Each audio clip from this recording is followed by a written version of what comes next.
Good afternoon, everyone. Welcome to QPT Hervey Bay. My name is Dylan Kimlin.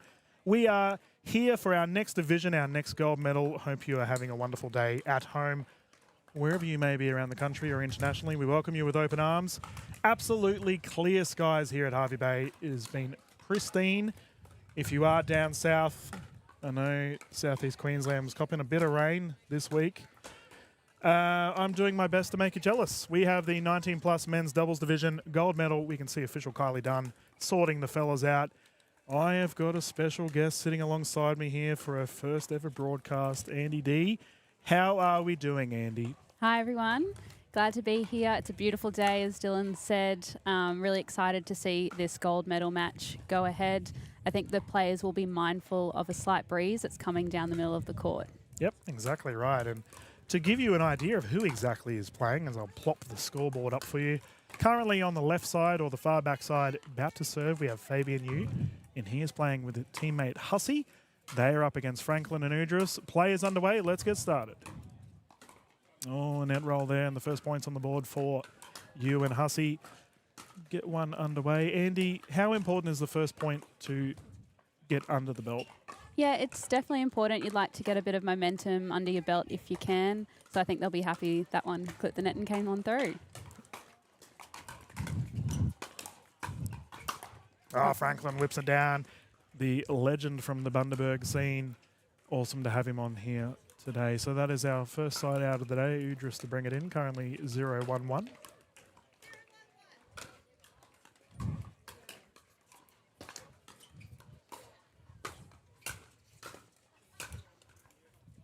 Ooh, net roll. We'll see what the call is. Yep, confirmed in. Great shot. Aggressive play style here, Andy. We're seeing from the duo of Hussey and you so far. Yeah.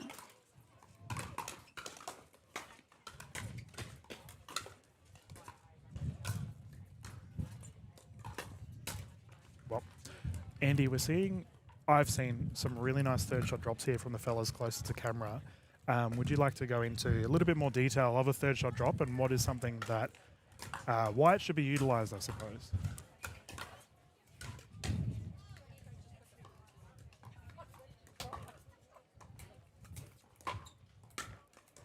Yeah, definitely. So third shot drop is the first shot after you've hit your serve and really hoping to hit that ball in the kitchen and force your opponents to lift that ball up so you can have some aggressive style play after that one.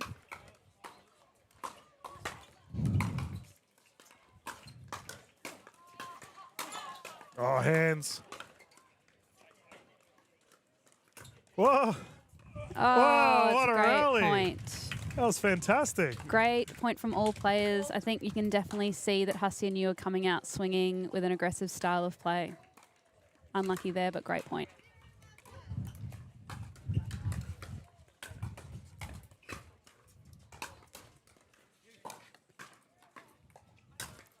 Wow, great shot there.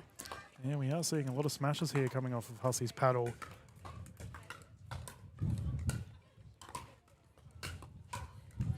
Still 0-1. Franklin with the backhand serve. Speaking of Franklins, we are using the Franklin X40 for all of our outdoor events this weekend here at QPT Hervey Bay, the official ball of Pickleball Australia. Side out once more, 1-0-1. Nice slow return there. Yeah, called out, it looks like. Fingers being pointed. Fabian Yu from Sports Magic. So thankful to have Sports Magic on board for the sponsor of Pickleball Queensland. They've got all the beautiful shirts on display around at the moment. I'm currently wearing one of the Sports Magic tops. They're super comfortable, also stylish.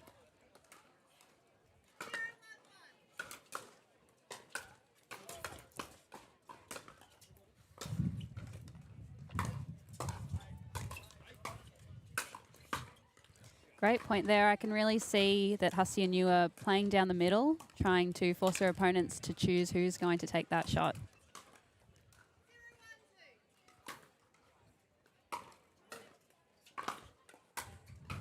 Have you tried a backhand serve before? I haven't, actually.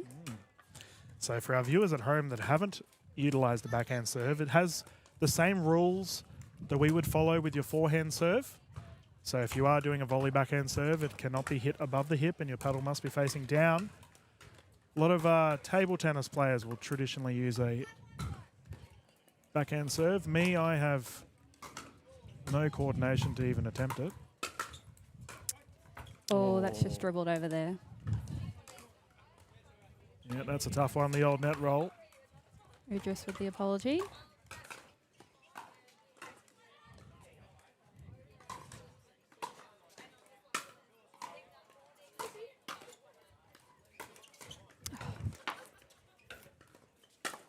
Ah, great read. Great get there. So, Andy, with your tennis prowess, we are seeing, as you mentioned, the aggressive play style from the gentleman furthest away from court. Let's go through your methodology of a drive. Like, typically, if you're going for a forehand drive, how would you typically, what's the process for it?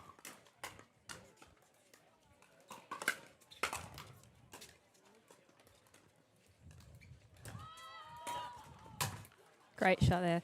So, yeah, coming from tennis, I had quite a flat playing style. So coming into pickleball, I've really had to make sure to add a bit of extra spin just to make sure that that dips inside the court.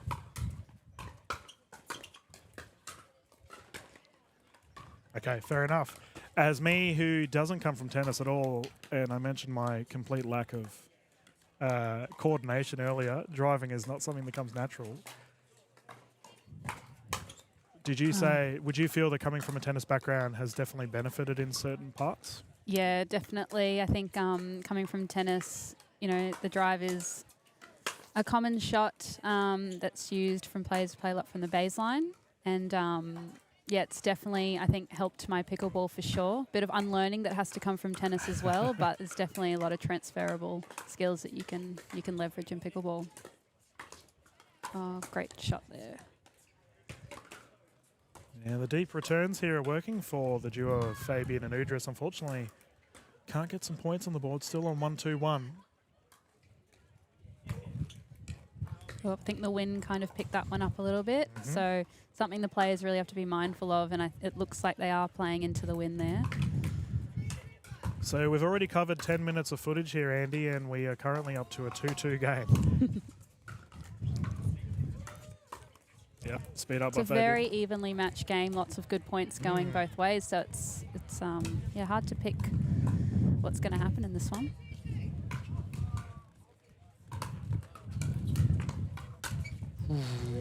That had some velocity on it.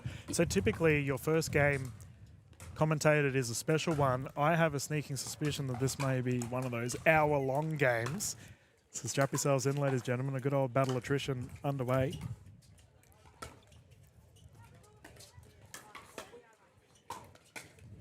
So I'm not sure if the viewers at home can tell that the wind is coming behind the backs of Hussey and Yu. So they've got a bit of an advantage at the moment, a bit of extra oomph on each of their shots. So the players will stay at that end for the whole game, and then they'll switch ends following the next game. So you really want to make sure that you're making the most of being up that end that Hussey and Yu are up at the moment. Yeah, and assuming we get to a game 3, the players will swap at 6. For exactly that reason, if there is sunlight or wind in the way. Oh, unfortunate. Just ensures full fairness on the court. You reckon that was going in? Not sure, but Hussey is quite tall in stature, so, you know, if he couldn't reach it, Yeah. not sure.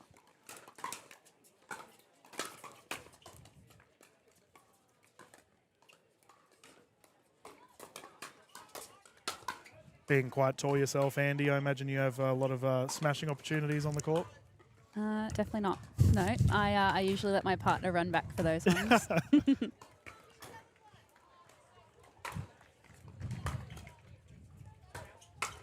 Oh, nice great aggression there.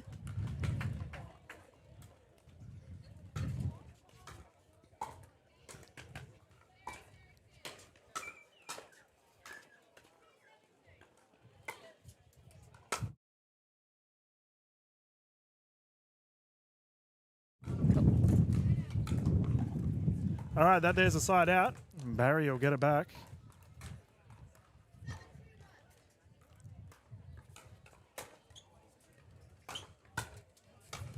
Oh, no. Play on.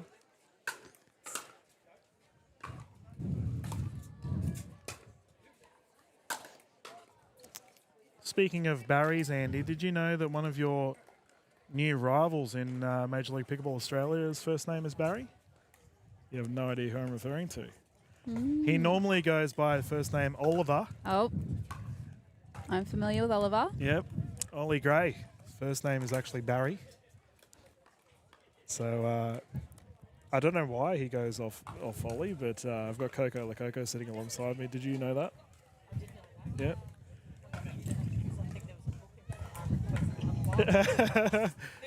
Yeah, who's Barry? Yeah. I think Ollie's the one to watch for this season of MLP. Oh yes. Yeah. Yes, and speaking of ones to watch, we have our MLPA and PPA events starting in 2 weeks' time for our next season. Andy, yourself getting drafted. Be exciting to watch all the games. Oh no! The another wind paddle taking choke. that one. I think it's sat up in the air a bit. Yeah, definitely excited for the upcoming MLP season. I think there's a lot of great players drafted for this season, so keen to get started with the Crocs. Yeah, and your former team that you subbed in with MPL, Rob Sterling, also got drafted. So once teammates, now opposition.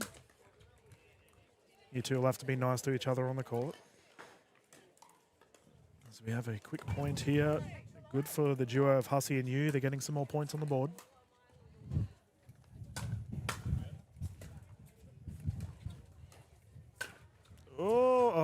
clip the net. It's currently 7-3-1. Franklin will bring it in once more.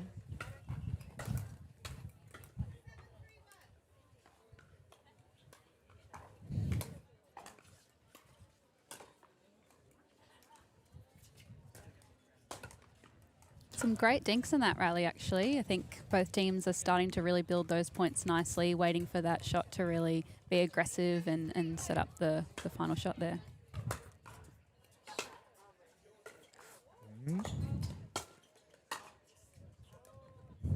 Great setup there, though. Yeah, we'll see what the call is, whether that was in or out. No, confirmed out, so that will bring up the 8-point mark for the duo closest to camera.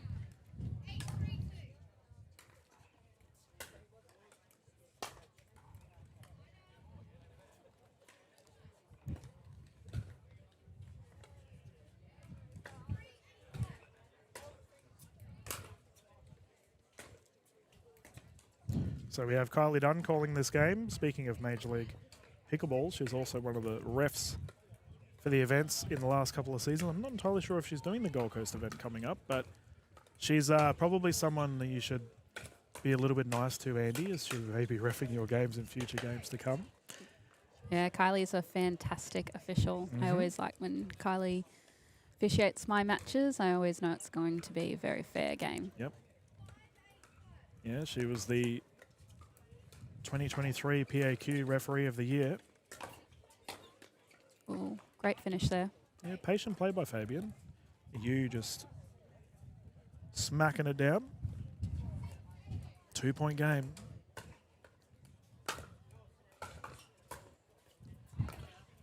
All right, Annie, some analytics from you. Let's get some advice. So we're seeing a bit of a resurgence here from you and Hussey. If you're on the leading side, so in this instance Franklin and Udris, and your opposition have just won a quick 5 points, what would you be saying to your partner?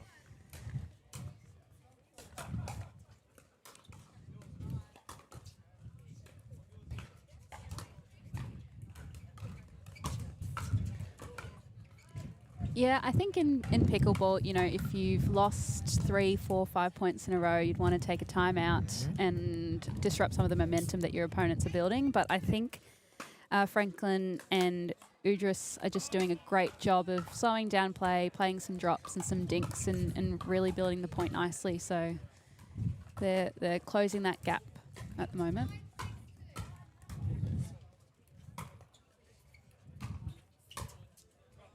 Oh, and that brings up a game point situation here for Franklin and Udris for our first game.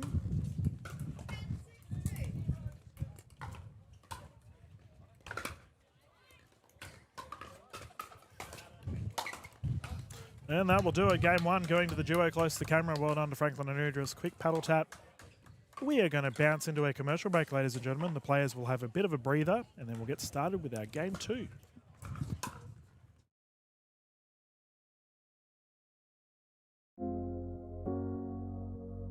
Welcome to the Fraser Coast.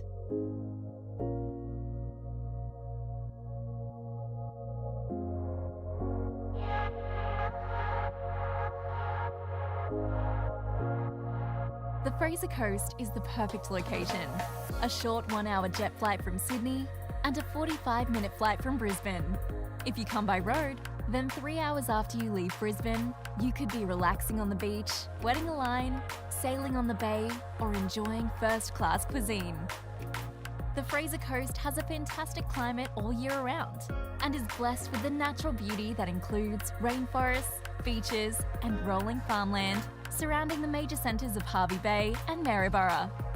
It's a complete package that never fails to surprise.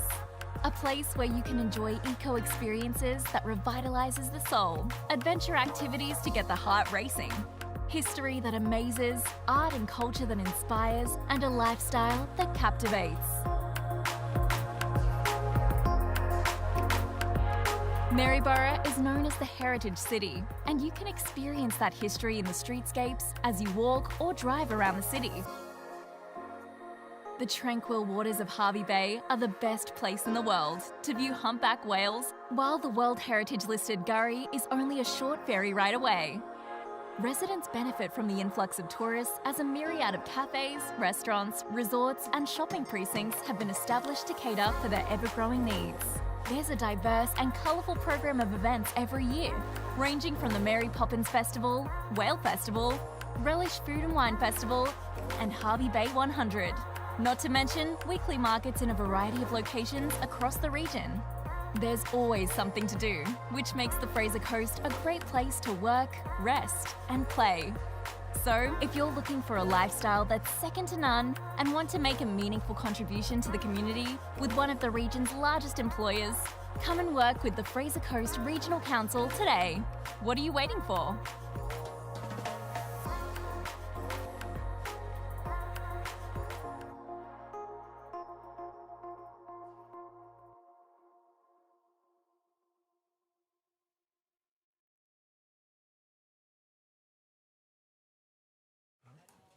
Welcome back, everyone. Dylan Kimlin here, live from QPT Hervey Bay. About to get underway with our second game. Just get a ball on court here.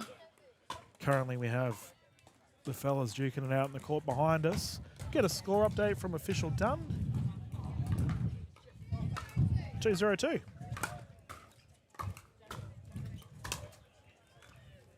So if you are just tuning in, welcome everyone. All of the footage is available on the Pickleball Queensland Facebook page and the Pickleball Australia YouTube channel.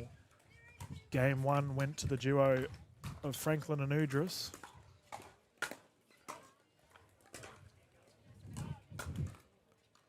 Sitting alongside me, I've got Major League Pickleball Australia player Andy Diko-Savjevic. I'm getting better with your last name. Thank you so much for jumping in the booth. No worries. I thought you pronounced that perfectly, Dylan. Oh, there we go. So Practice is practicing, perfect. yeah. Just sailed long there, so Franklin and Udris will have the wind going against them now. So I think it's just a slight adjustment from switching ends after that first game.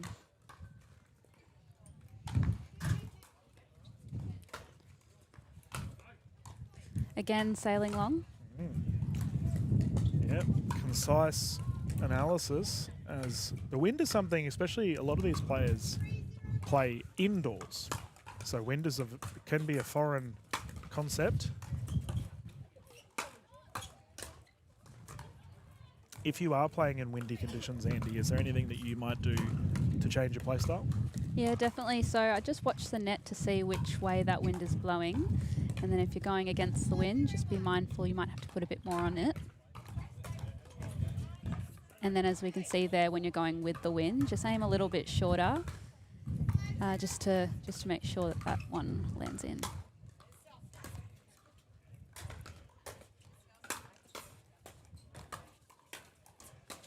Oh, unfortunate there for Franklin. And from your tennis background, do you utilise spin at all to counter wind? Like, do you play a bit more of a drive play style or keep it up? Yeah, definitely. Spin definitely keeps the ball in, so you'd want to add a bit more spin. Going with the wind there, I think that's what the pair up that end will want to start trying. That was awesome. What a shot. Great run there. And he is fired up. What a response here from you and Hussey, considering they went down in game one. They've clearly had a pep talk during that brief timeout. It's a great point, though. Great aggression from Hussey.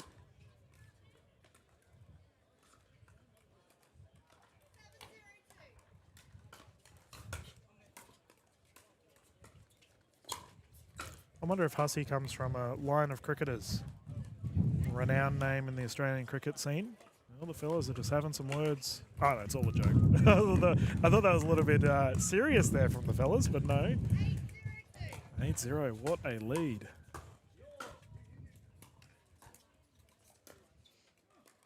Nice. Great run, though. And it's in the basket. That should be worth 2 points on its own. Side out once more, 0-8. Udris to bring it in.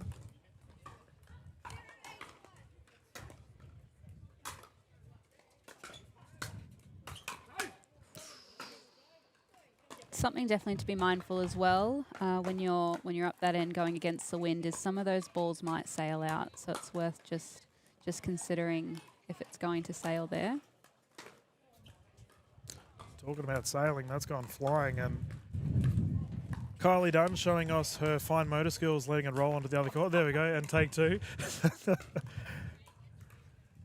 So we do have one privilege being in the commentary box, Andy, that a lot of people don't have, in that we can give the referees trouble. We're probably the only people in the Australian pickleball scene that can do so. Just be wary, though, that you play tournaments and I don't. So, yeah, might come back to bite you. No comment. Smart. Service called long.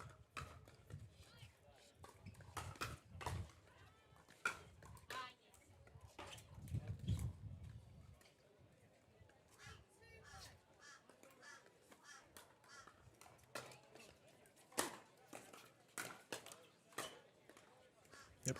Great drive there from you.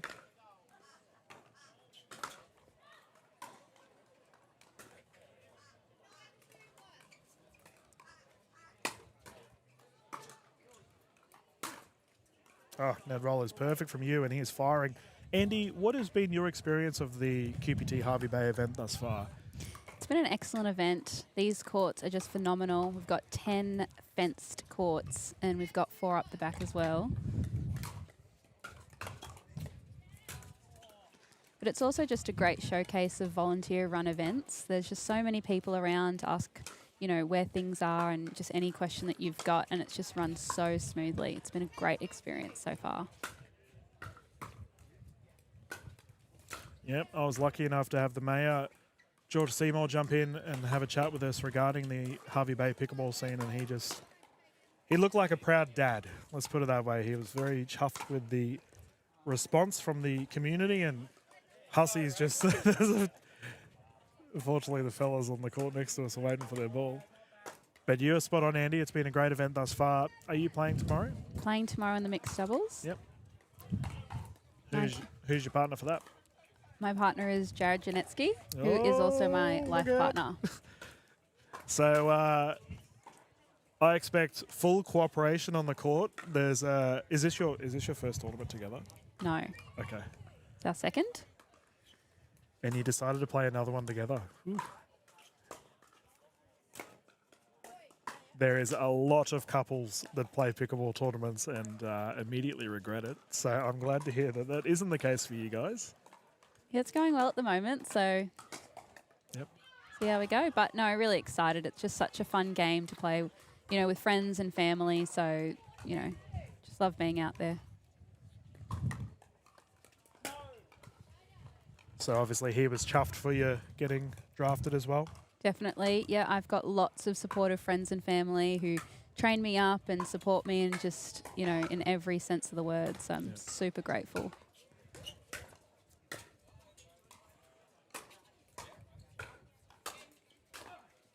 Oh, what a shot. And the drive attempt, not there. Great pickleball there. And that there is game 2 going to the duo of you and Hussey. Well done, fellas. They've bounced back. We're going to game 3 pickleball, ladies and gentlemen. This will be a game to 11. The fellas will swap at 6. The winner of this game will take the gold medal. So your trophy cabinet must be getting full pretty quickly, Andy. You've had some positive results in the last couple of tournaments. Yep, I'm super happy with how this year has gone, having just started pickleball over the Christmas period last year. So, yeah, I've really been enjoying playing a variety of different tournaments and really looking forward to the rest of the year, you know, playing MLP and PPA. So. Yep. Well, it's going to be a good time, and I will say there's quite a bit of buzz about your game, needless to say. So awesome to have you jumping in the commentary booth and providing some top-notch analysis as well. Thanks, Dylan. That's right.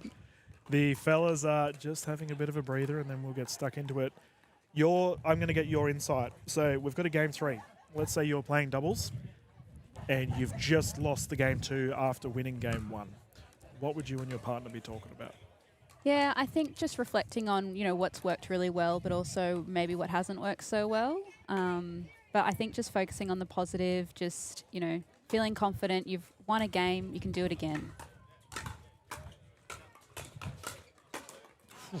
We're starting out strong. Fellas immediately firing.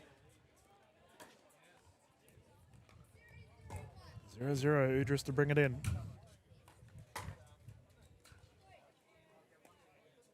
Just seen 2 errors off the paddle of you there. Hopefully not the start he was looking forward to. Can bounce back though.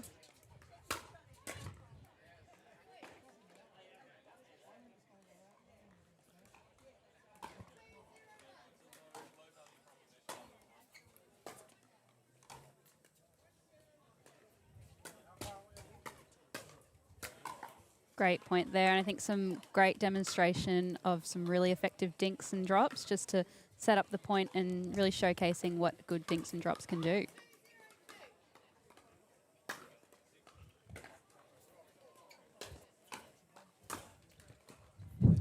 A lob in this wind, questionable. Yeah, I think going against the wind at the moment is going to be a bit of a challenge, but I think this pair did it in the first set, so they can definitely do it again, but we will switch ends at 6.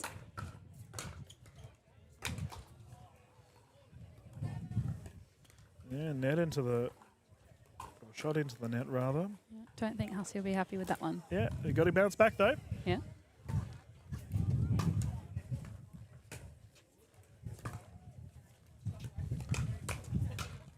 Ooh.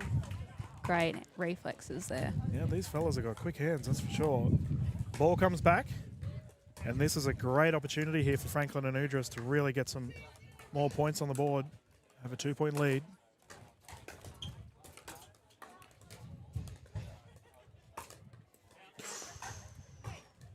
See that U was really, I don't know what the word would be, but he was almost trying to shape it down that line. Unfortunately, a bit too much oomph on it. Okay, so we haven't seen a timeout yet. We've just seen Hussey with 2 smashes into the net. With your experience, would you be considering something now that their opposition has a 4-0 lead? Like a timeout or something? Yeah, I think a timeout is a great option. I think Hussey should still be feeling confident because they're doing a great job at constructing the point. It's really an easy fix just to, you know, clean up some of those. But they're doing all the hard work really well, right? Yeah, 5-0 lead. What a response here from Franklin and Udris. They did lose game 2. Pressure irrelevant. Gold medal on the line.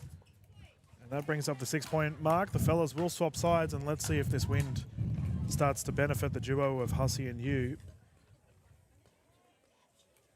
They do have a bit of a minute of a breather here. Should they opt to use it, we can see that Yu and Hussey are just having a chat.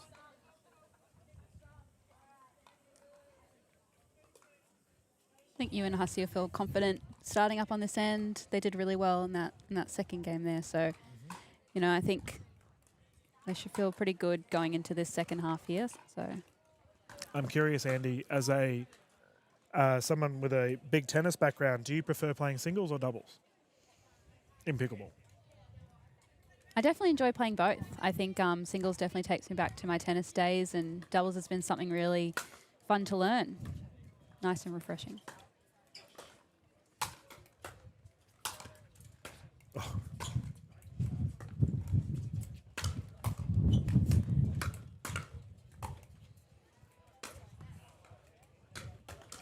Wow, That's okay. We've seen quite an aggressive play style here from you. He's beamed it at Franklin a couple of times, and Udris just giving it back to him, and a little bit of just a gentle reminder. It's a fantastic point, though. Great hands from all players.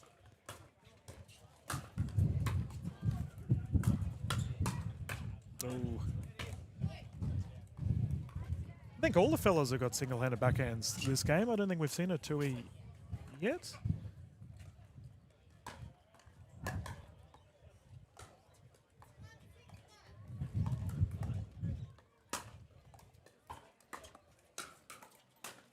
Admittedly, though, the 19-plus division traditionally has single-handed backhands.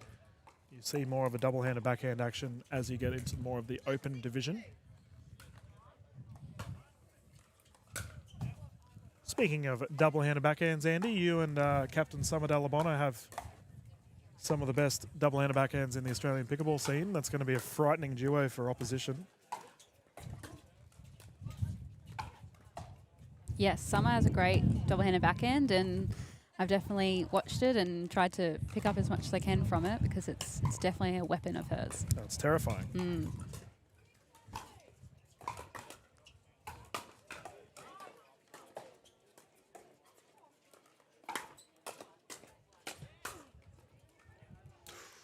Just called wide.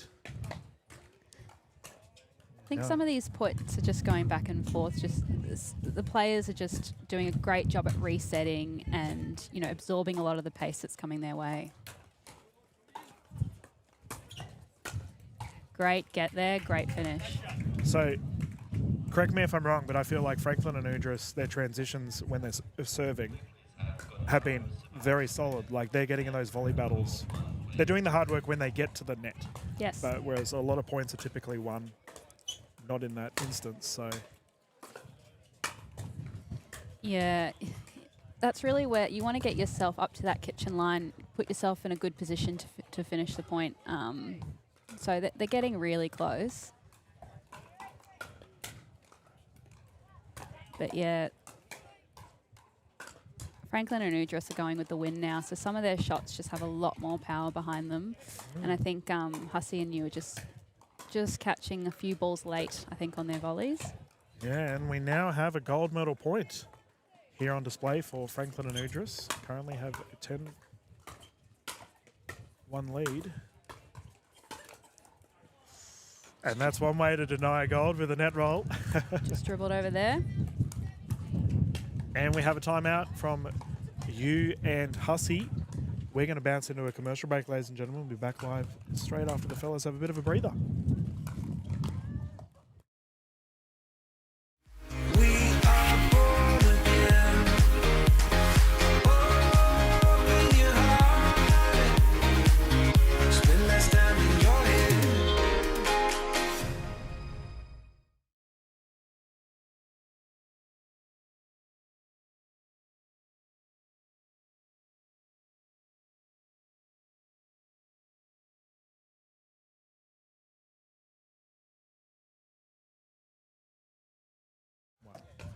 Welcome back, everyone.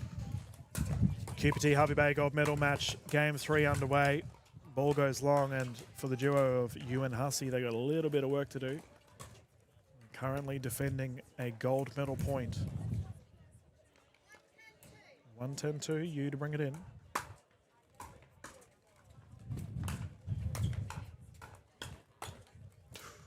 Great shot from you. Great move. Staying aggressive.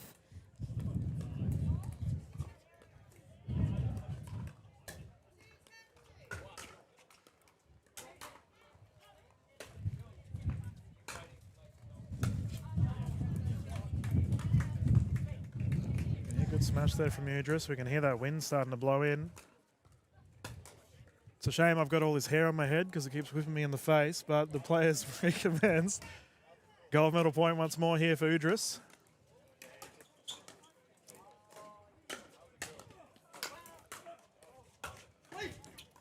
Oh, still alive. Ah, what a point. Great point. Defensive masterclass, the absolute scramble on display. Big grin on the face of Hussey. Franklin's got the hat backwards. He's serious. 10-2.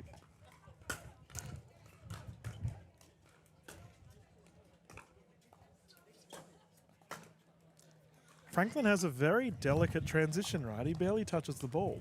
But Couple of great drops there. Yeah, third and fifth shot was great. Mm-hmm. Crisis averted. 2-10.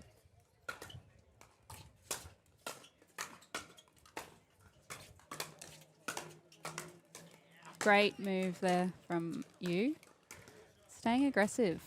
Yeah, It's really great to see there. we're seeing that Yu has had a couple shots in the middle of the court there. Solid driving opportunities. This is better here from you and Hussey. Yep, Win pushing that one long. We've seen some crazy comebacks.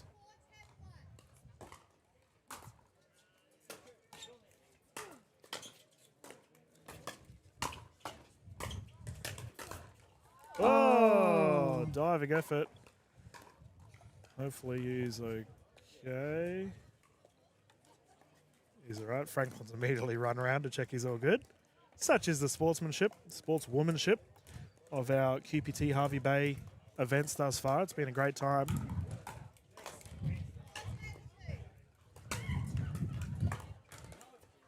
Shot has gone long.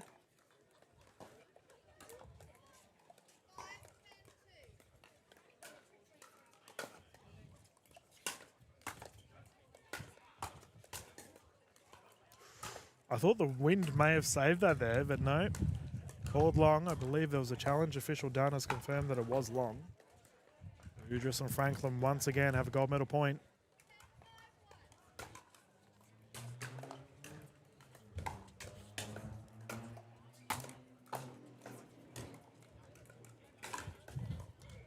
Into the net, and that is all over Red Rover. Franklin and Udris will secure the gold medal.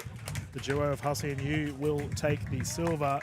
Dylan Kimlin live here from QPT Hervey Bay. Thank you to official Kylie Dunn for calling this game, and as always, thank you for watching at home. And finally, Andy, thank you. That was amazing. Thank you, Dylan. No, you're a natural, and I imagine we'll see you in plenty of games to come. Ladies and gentlemen, we will leave the broadcast on as we have plenty of games to get underway as the day progresses. But we'll just mute things for now. Keep it up for you wherever you are watching around the country. We are so glad to have you. But yeah, thank you, and we will be back live soon when our next set of games are ready to go.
Good afternoon, everyone. 2 o'clock here at QPT Hervey Bay. This is Dylan Kimlin.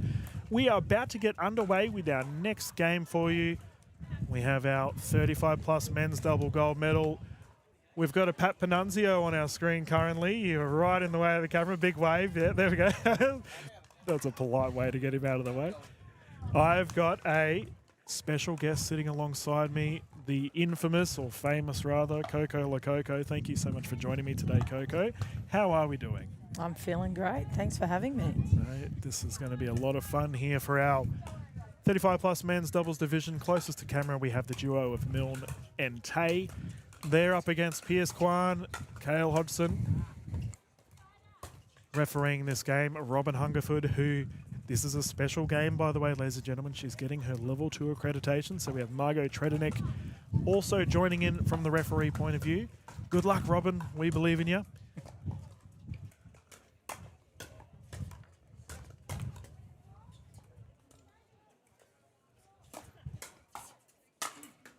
Oof.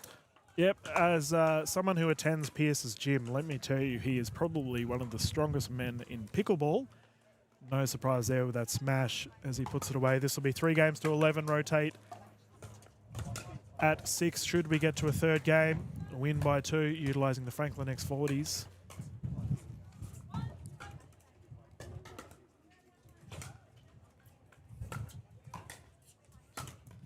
So, Coco, we've noticed there that Kwan and Hodgson are looking to do a single stack, so they're only stacking on the offensive side of the court. What do you find are the benefits of stacking? Look, I think it depends what you're targeting. So these, I'll just hang on a sec.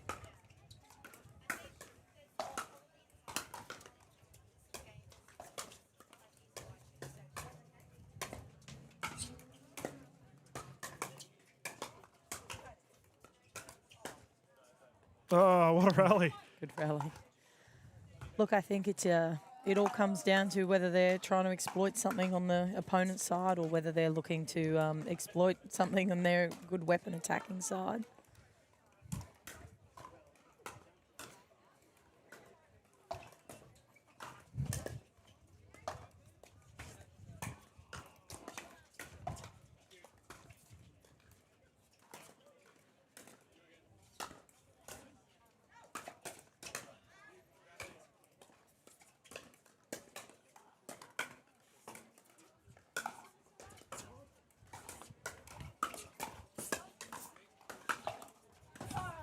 Oh, what a rally, fellas. Well done. They had him pinned back in the corner, didn't they? Yeah. So you're not sure if you can see it home, but it's quite a sneaky breeze up behind Pierce.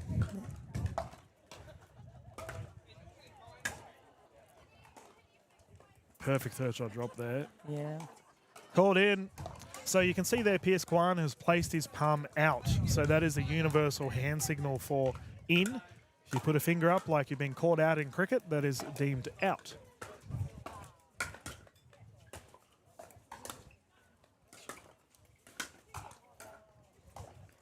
Oh, Oh, no, Pierce. we've all been there, haven't we? Swing and a miss. That wind is swirling. Pretty hard to control much.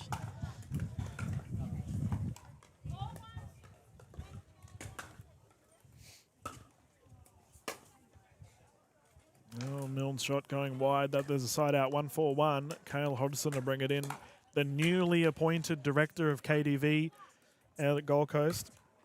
He's actually heading to Gold Coast straight after this event. Will no doubt be a welcome addition to the Gold Coast community. Speaking of new additions, Coco, you recently got a long-winded title with PPA. Would you like to explain? The acronyms inside the acronyms. Oh, nice Great shot. Yeah, so what are you up to now? I have recently been appointed coaching director for PPA and MLP Australia, which is fantastic. That is exciting, as the current coach of the Melbourne Mavericks team as well, and former player of the Mavericks, we should mention. Not at all biased. No.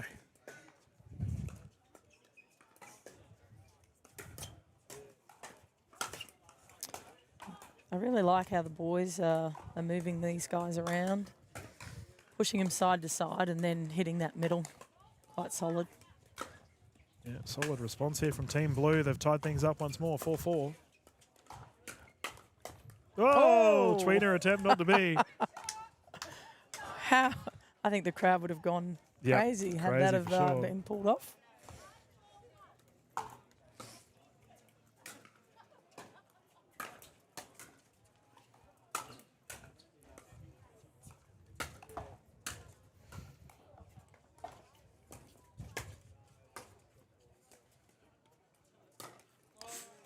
So let's talk smashing, Coco. We've just seen there that both Hodgson and Kwan had multiple smash attempts. You've obviously come from a high-level tennis background.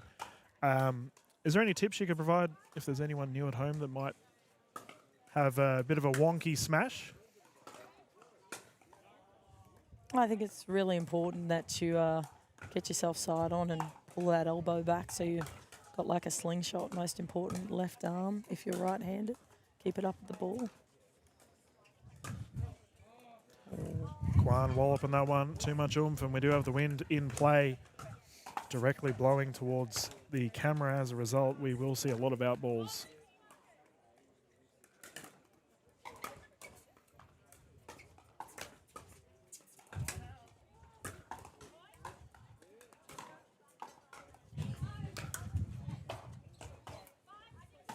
Currently 5-6.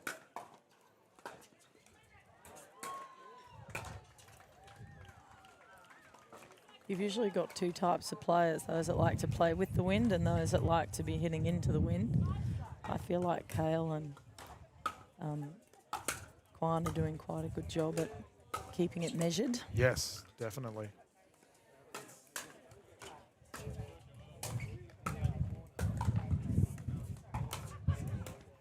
So there was a play there, Coco, where Kale was stuck in the kitchen on a lob and managed to get himself out regarding that footwork. Do you have any, I guess, resetting strategies? Of when I say reset, I don't mean like a defending reset, but more of a personal footwork, ensuring that you're rooted or set before you play a shot? Oof, I think a very wise person, Jen Murthy, told me, you need to stop not when they hit the ball, but before they hit the ball. Yep.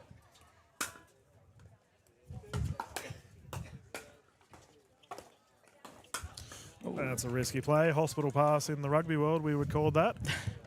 Yeah, no, Jen is, I call her the grandmother of Australian pickleball. She built it all up. She actually taught me how to play. She taught me. I call her the queen. Yep. She's done it all. We're forever grateful for the efforts she's placed in the Australian pickleball scene.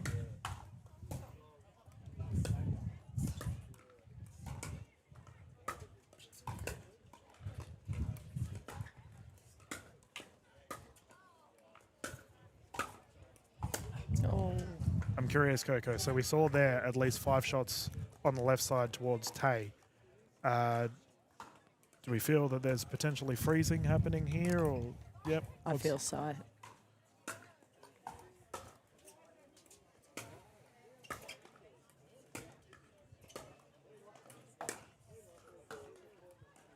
They're hitting across the ball into his backhand, which is forcing him to try and do something differently, but the wind is then pushing it straight back up the centre, which is helping the boys.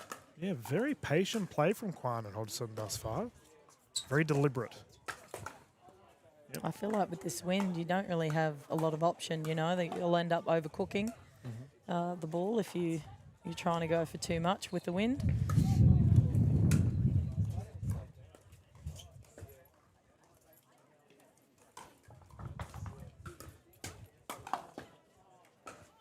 Yeah, single-handed backhand roll there by Pierce Kwan, ripping it down low.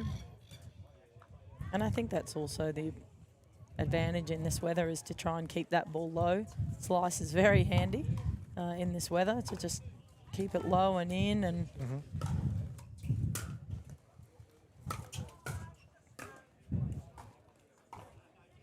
Called out, I believe, from Milne.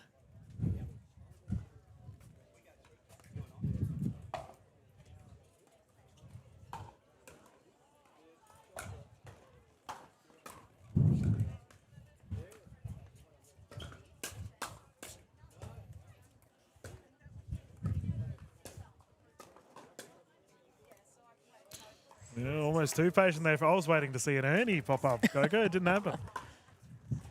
No, I think it's swirling a bit too much for that. It's a bit deceptive, I think. Oh, give the players what they want.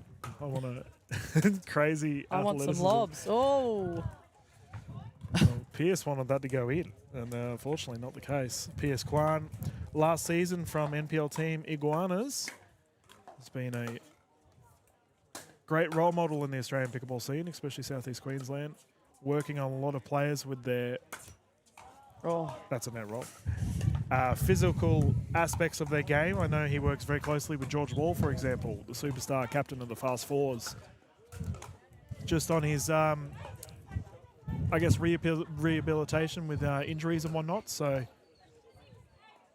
always something that we need to take into account when we're playing.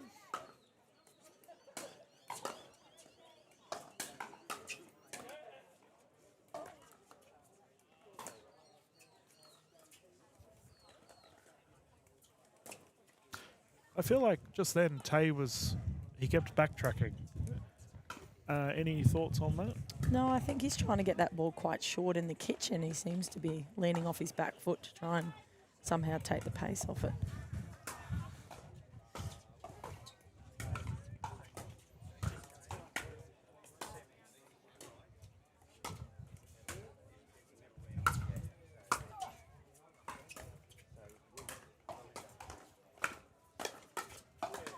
Oh, lapse of communication there from the fellas. Middle is the riddle, as we say. And that there looks like a side out.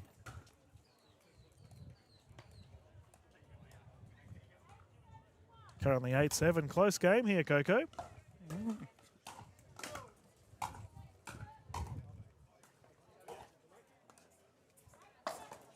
Service error.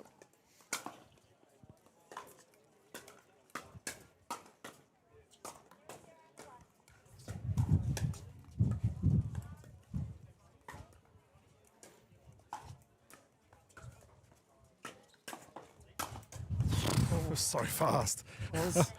My goodness, he can hit the ball hard. I've been saying for a long time, though, that Leona Quinn has the hardest smash in Australian pickleball. Coco, is there anyone that you would say may come? Oh, Zach Grabovic is definitely in that conversation as well. But anyone that immediately comes to mind when you think of hard hitters? I think for women, the two hardest I've come across is the one and only Miss Katie Hart. Oh, yeah. Yeah, that's fair. Captain of the Eastern Rush. Absolutely. I've seen her absolutely pretty much squash a ball. Yeah, and game one has gone to the duo in blue. Hodgson and Kwan will have a quick breather and we will bounce into it straight after this. Yeah, fair enough. Katie can hit a ball hard, that's for sure. I saw that she was in England for the English Open recently, so hopefully she did okay. A couple of other MLPA players there. I saw that Pay had teamed up with Thadia, who was actually commentating for us in PPL Sydney, so it was awesome to see those ladies. And I believe Katie played with Rose. She did. Got to the semi-final, had a really tight three-setter, and they nearly got it. I think they just got pipped. But how impressive is that for Australian pickleball? Well, as a new staff member for PPA MLPA, it must see your little children go out there and dominate in international events. I think it's just good for the sport, full stop. Yes. You know, I think that we're all a team, aren't we? So it takes many people to raise a little village. Yeah, and our village is quickly growing into a metropolis. We have that many people playing pickleball. And speaking of international events, Coco and I will be at Vietnam for Major League Pickleball PPA in October. What a fun experience that's going to be. Play has recommenced. Let's get under it once more. 0-0. Kwan, we mentioned a patient, measured strategy here from Kwan and Hodgson, and Pierce immediately goes to prove me wrong. We refer to that as the commentator's curse in the industry, Coco. Right.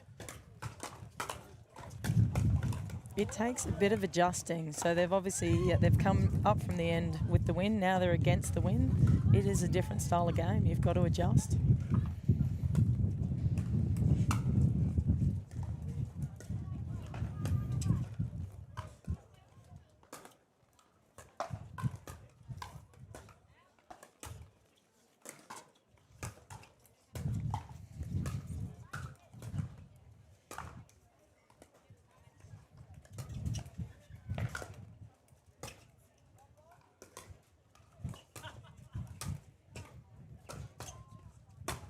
I was waiting for the poach. Yeah. He looked anonymous, didn't he? I'm curious, Coco, from a female perspective, what is your opinion on men's doubles? Obviously, different play style to ladies. And give a very honest take on this one, whether you enjoy watching it or not. Oh, I absolutely enjoy watching the men's and the women. Yep. I think both are highly competitive with a whole mix now, especially if women are a lot more aggressive in what they're doing. Yep. The men have always been aggressive, but they're also learning now to slow it up because what worked before and the bang-bang doesn't necessarily work now. Yeah, and we're seeing already quite patient play from the fellas at the moment. They're really taking their time. And Kale immediately goes and proves me wrong once more. Thank you, guys. I feel like the end these guys are up. The blue boys is quite difficult. Yes. At the moment.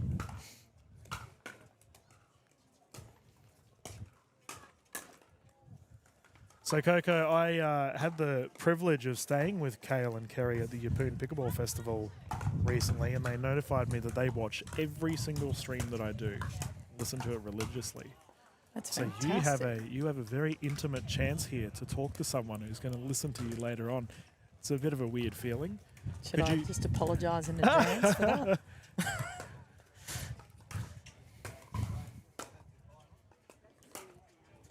Well, as Kale is currently retrieving the ball, would you have any tips for him from his game that we've seen thus far? Look, I think a little more patience at the moment, especially up this end. Up the other end, I felt like he was really measured. But up this end, he's... Oh, that was a good shot. But up this end, he's looking to finish it a little bit too quickly. Mm-hmm. He's got to get used to the pace. It's coming on quicker, being the fact that he's now against the wind. Oh. There it is. Yeah, it's blowing a gale at the moment. You can see not a single cloud in the sky in our beautiful camera shot there, and that's because they've all been blown to Sydney. And we have nothing but blue skies. Perfect weather at the moment. Isn't Yeppoon a great venue as well? Oh, incredible. And how lucky we are here in southeast Queensland and, well, central Queensland as well to be able to have these top-notch venues. We obviously have QPT Townsville as well. They had their event and it was an absolute blast. The PAQ Queensland Pickleball Tour continues to provide goods to our players around the country.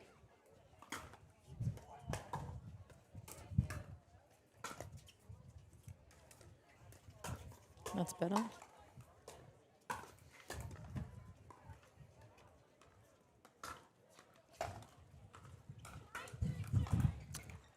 Currently 3-2-2.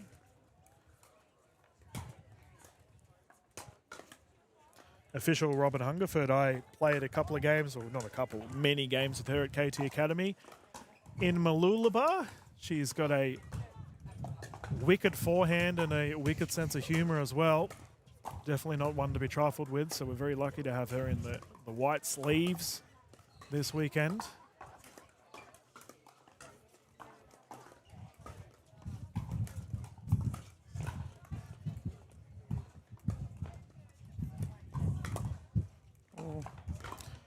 All four of them there kept it in the non-attack. Yeah, well, I was about to mention dead dinking, Coco. With your coaching expertise, is this something that you find frequently, like that people dink without purpose, I guess, is the different way of phrasing it? And if so, how would you recommend to get out of that mindset? I think it all comes down to drilling, which is that a swear word, I think, in pickleball? It's a foreign terminology.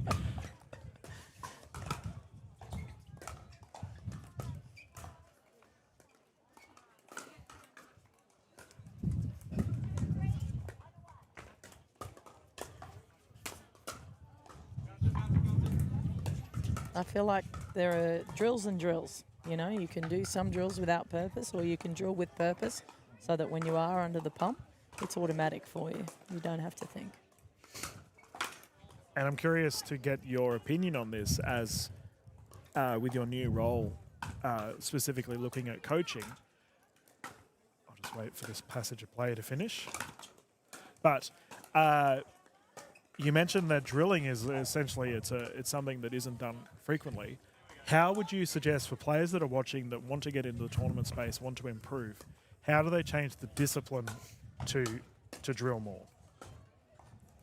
I think it's just a conscious effort to say, righto, as much as I enjoy playing, even if you go down to the courts and you, let's say, do drills for 15 minutes or so and then go into your game. Just build it slowly.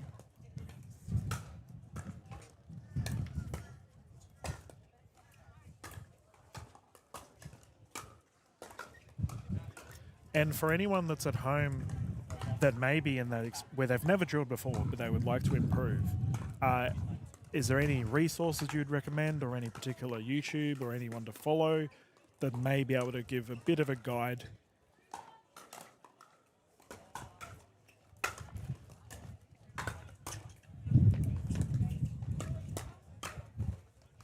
Mr. Wes Gabrielson has got some brilliant YouTube videos. It's called Winning with Wes, online, available free, which is a perfect resource if you want a couple of drills. Yeah, the Hall of Famer with the Asia Racers last season. I'll be looking forward. So lucky to have him back in the scene again. I call him the encyclopedia of pickleball, just the knowledge he has. My goodness. And he's pretty handy in the commentary booth as well. Oh, I'm sure he is. I'll have the pleasure of coaching the Melbourne Mavs, including Mr. Wes. My excuse to just boss him around. He says he cannot wait. Lovely guy. Oof, Pierce. I have to ask, is there an intimidating factor of the prospect of having to coach a Hall of Famer? Not yet. Now that you've said it. He's such a good bloke, though. I don't think there'd be any troubles whatsoever. When I first met Wes, I didn't actually know who he was. We had a great chat for a long time, and then he said nothing. He just mentioned that he coached Little, and it wasn't until someone pointed it out. Yeah, he's just such a humble guy. Yeah, you'll be able to catch all the PPA and MLPA footage in 2 weeks' time at Gold Coast. It's going to be an absolutely great time.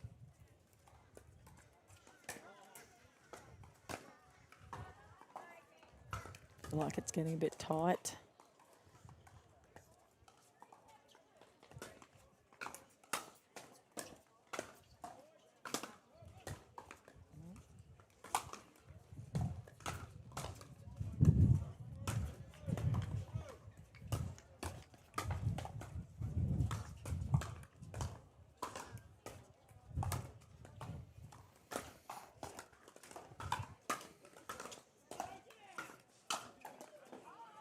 That single hand backhand roll as we have a ball in booth from Urayan. Coco, unfortunately, deafening all of our viewers at home by smacking the microphone into the table. I'm so sorry, everybody. That's okay. We had a ball in the commentary booth. That's why. I want to bring up Pierce Kwan's single-handed backhand roll. We just saw multiple times he's had a backhand flick. Definitely an easier said than done kind of shot. It's not easy to pull off. Do you want to explain the values of a backhand roll to the viewers at home and why we may do it in a game?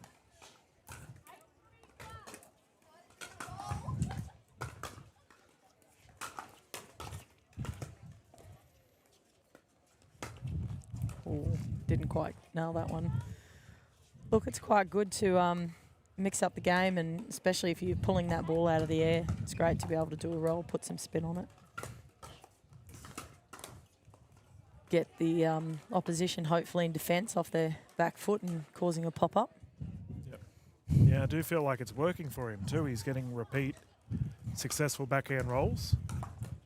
Top bloke, Pierce. I'm not saying that because he bosses me around at the gym, but in general. Oh, what a shot. Called out. We'll see what the call is. Challenged by Hodgson. Official Hungerford has confirmed it is wide. As such, 4-8.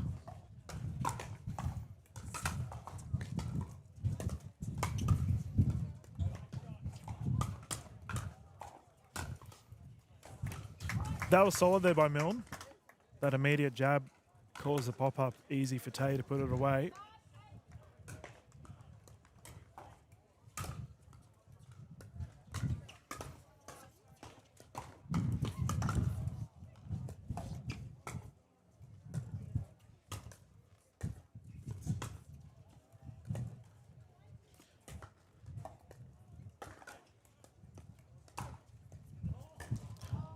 I feel like, sorry. I feel like they're a bit, they're doing well. They're keeping Tay pushed back in the corner there. I feel like he's feeling a little bit tight. He's off his back foot a little bit. He's a little bit tense.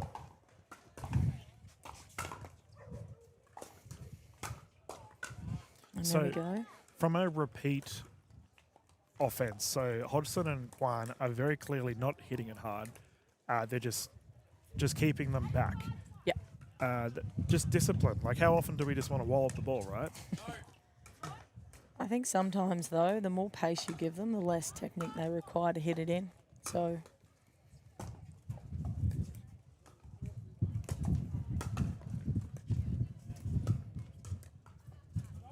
hitting a softer ball actually requires you to have perfect technique. So if a softer ball's coming towards you and someone wants to kill it, you got to make sure your technique's on. Yeah, we have a gold medal point here for the duo in blue.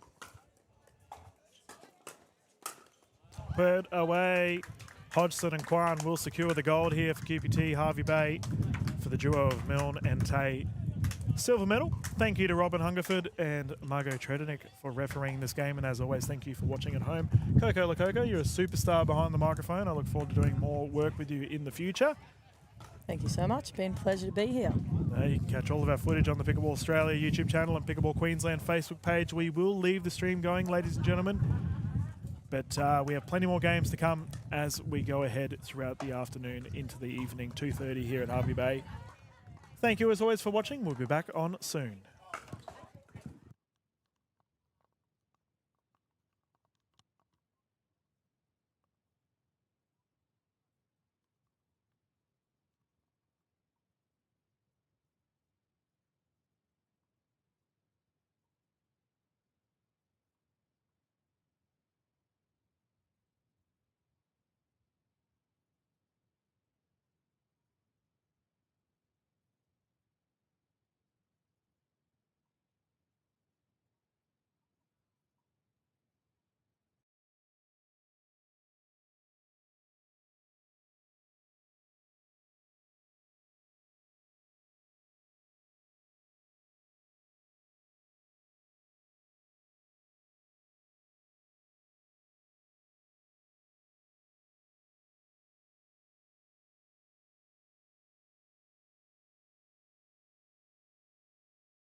1. Good afternoon, everyone. QPT Hervey Bay underway. Dylan Kimlin here, and we're about to get underway with our next gold medal. This is the 60-plus men's doubles division. We have some absolute legends on the court with us. Official Kylie Dunn calling this one. 3 games to 11, win by 2. Should we get to a third game, the players will swap at 6, utilising the Franklin X40s. Franklin, the official ball of Pickleball Australia. Speaking of legends, I've got one jumping in the booth with me. Coco Lococo is joining us once more. Thank you, Coco. This will be a great game. Yes, I'm looking forward to this one. Yep. Currently 0-2. Furthest from screen, we have the combination of Barry Stewart and Graham Clement. 2 Sunny Coast legends. And they're up against the dynamic duo of Mark Reynolds and the magnet Ray Ware. Pickleball Albatross somehow gets on every single stream that I do. Oh, got him. Well, didn't Ray and Graham tee off yesterday in the men's gold match? Yep. This will be a fiery one, that's for sure. These fellas got a lot of respect for each other. All prime candidates for the MLPA Masters event that's just around the corner. It's so awesome to see our senior players getting an opportunity to play in such a high-profile team event. And I don't want to jinx it, but I feel like the wind's dropped a little bit. It has. The temperature has too. A little bit cooler than it was earlier.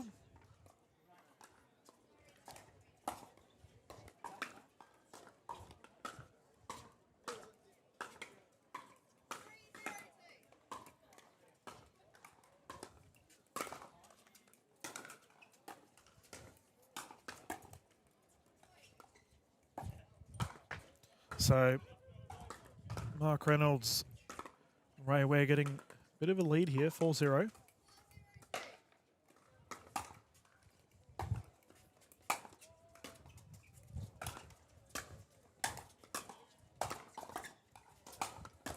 Oh, good hands. Have you played against any of these fellas before, Coco? I have, when I first started, Mark was the man that I first played with. My first tournament was against Ray Ware 2 weeks in. Yep. And I remember thinking at the time, God, I hope I can play like Ray. Oh, no. He's going to hear that. His ego is going to be massive. He beat me, by the way, Yeah. in the teams event.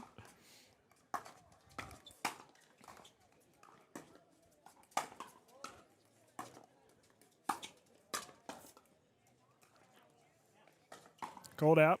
We have a challenge here from Graham Clement. Official Dunn has confirmed it is in. Yeah, both Ware and Reynolds have been long-standing role models for the Australian pickleball scene, bringing many people in, including, we had Andy jumping in the booth earlier today. I believe Mark Reynolds was a major figure in getting her involved in pickleball. Well, we thank him very much for that. Oh, ball on court, and that's a shame. That was a terrific rally. Such good hands at the net these boys have got at the moment. So I versed Barry Stewart, the gentleman in the brightly coloured shirt on the left there about to serve. He plays terrific pickleball out of KT Academy in Mooloolaba. Graham Clement came a little bit later. He's actually relatively new to the pickleball scene in comparison to these other fellas. But Clement running riot at the moment. He's quickly climbing up the AR, Australian rankings, and no doubt his medal cabinet's getting full.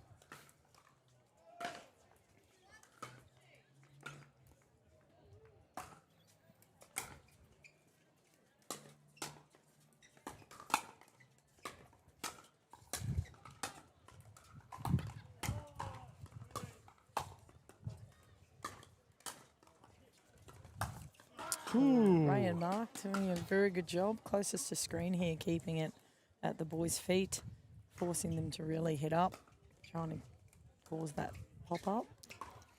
Yeah, patient pickleball. We've seen it in the game you and I covered earlier, Coco, that slow play style resulted in a gold medal Nice. Don't you love that backhand flick? Yeah, Baz trying to defend there. Unfortunate straight into the net. And for the duo of Ware and Reynolds, they are enjoying a 6-point lead. I feel like Ray's doing a good job there, dropping it just in front of Barry, and he's trying to decide whether to take that on the full or whether to let it bounce. He's getting caught.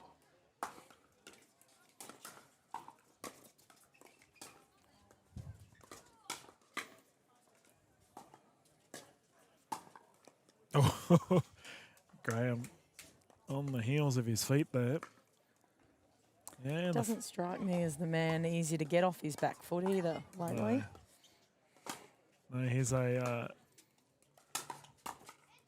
typically, he's very balanced. He doesn't make many errors, but at the moment, Ware and Reynolds would be enjoying the mishaps on their opposition's paddles, and they have opted for a timeout. Fair enough too. 10-1. A little bit of work to be done.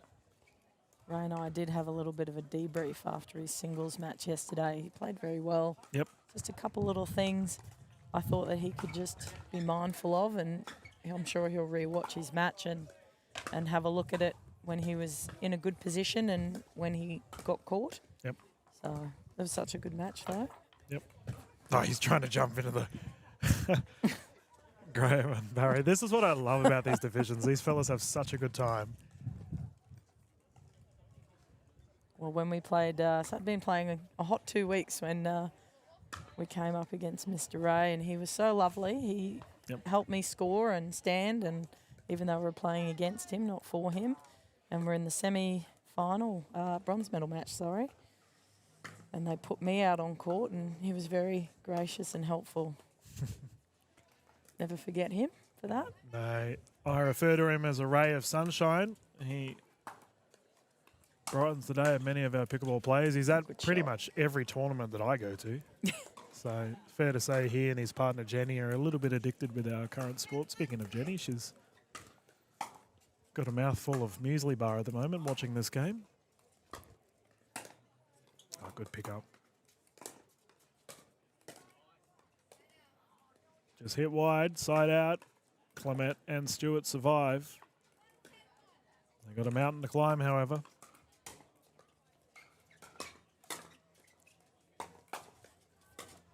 Switch. Stewart trying to go down the line.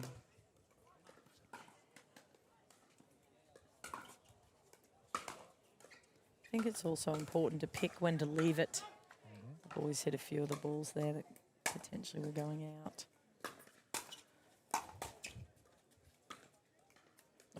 And we can see that Stewart and Clement have a left-handed, right-handed combination, but they're not opting to stack Coco. Now, as we can see, both players have got their backhands in the middle of the court. Do you think this could be... Oh, here we go. Now they have both in the middle. They're listening. Oh. And that's a body. Mark cops one. Big smile, though.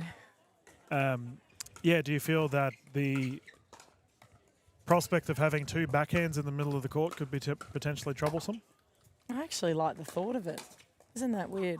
Maybe it's my tennis player background. But sometimes if you've got a really strong backhand, there's nothing wrong with stacking on the different side and having that backhand as centre. Yep.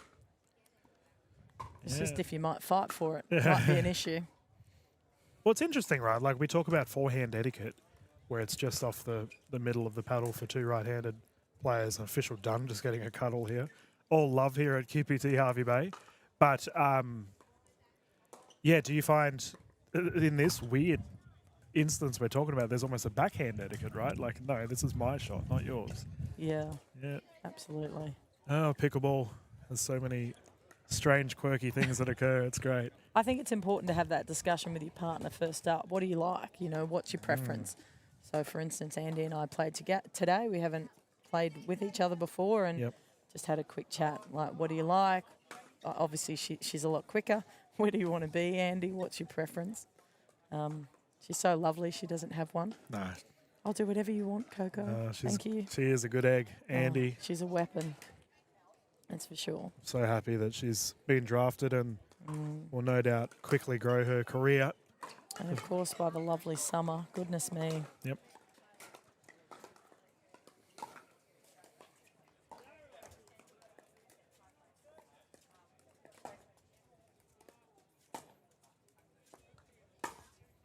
Well, you're talking about double.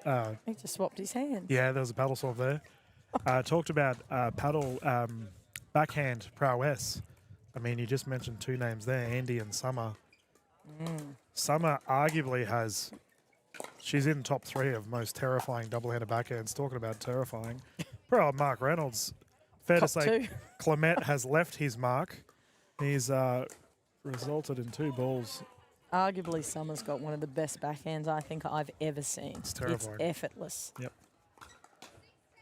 And she is quite a little person, Summer. And the velocity that she generates, just pure technique and form. Yep, it's good to watch. And another thing that's good to watch right now is the duo of Clement and Stewart. They were at 110, Coco. They now find themselves 3 points off the lead. Yeah, I feel like changing ends has definitely helped with their role in the game, and they're starting to. The wind behind them is suiting them a lot more. They're able to roll the ball down and be a bit more aggressive, which I'm pretty sure suits Graham. He's got a lot of top spin. Yes. Which is the guy up the far end of the court here. And Baz to bring it in once more. 7-10-2.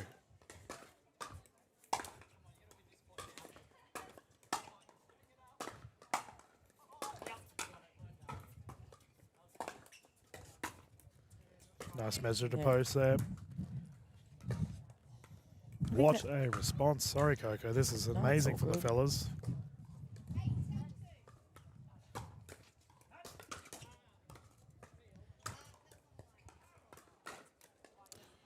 And a service called out there by Ware, but Stewart immediately challenged it. Official Dunn has confirmed that it is in.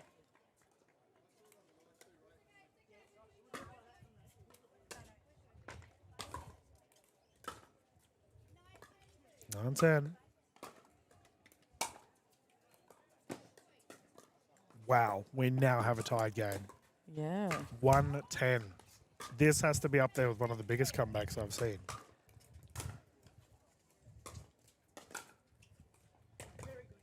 As we say, though, it's not over yet. Nope. So when it tends to get right near the end, we can get a bit tight. Like we saw Barry just then, just tighten up slightly and force the drop into the net.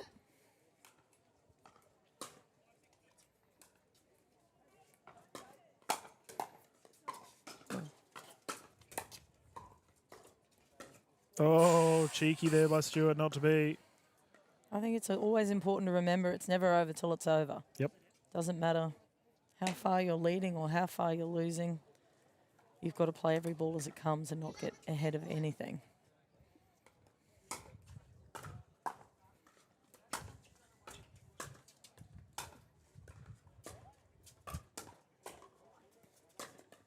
Oh, it's sailed long. And after a tremendous comeback, Ware and Reynolds will take game 1, 12-10. And let's talk about the mental aspect of that, Coco. So the fellas have just lost a game that they, you know, it's probably fair to say they didn't really have a chance in. They came back 110, crazy effort to get to that 10-10 point and then lose. How do you think this may mentally affect the duo of Clement and Stewart? Look, I think it, while that's disappointing for them, I think they'll say, look, you know, we're in it. We're not out of it. They made a couple of unforced errors near the end there, which unfortunately coughed up the set, but they're not far off the pace. Yep.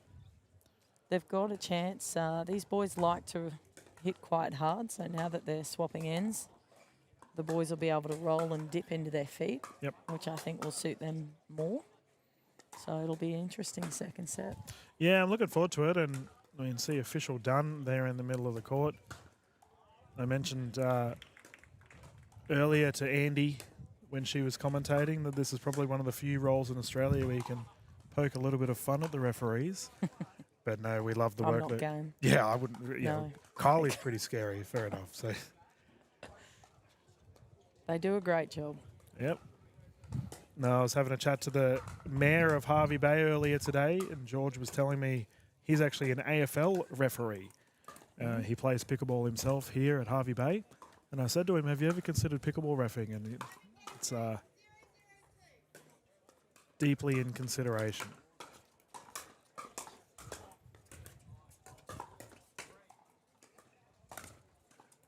But maybe not if he hears that commentators can poke fun at the refs. So I didn't mention that. Might part. leave it out. Yeah.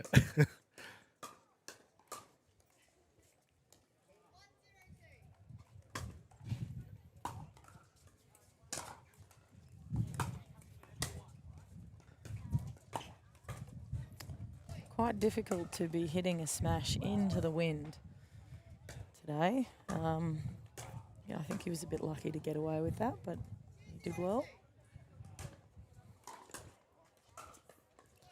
So that's a quick 3 points on the side of Clement and Stewart. The age-old saying of, well, not a saying, but rather of action. If you lose quickly 3 points, you call a timeout. Doesn't seem to be the case here for Ware and Reynolds. Oh, too good.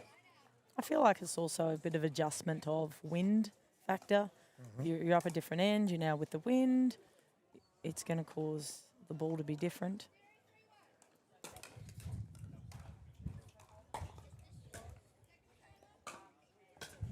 The ball holds up in that wind. End of screen for them. So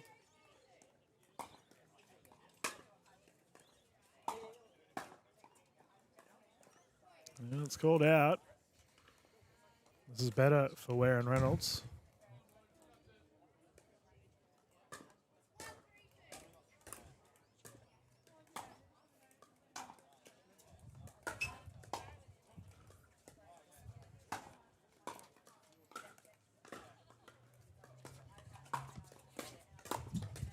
Oh, net roll. Clement caught out. Ray did well reading that to get up to the net quite quickly. Yeah, his Instagram tag is the Pickleball Albatross for a reason. It's fair to say he's got a bit of wingspan.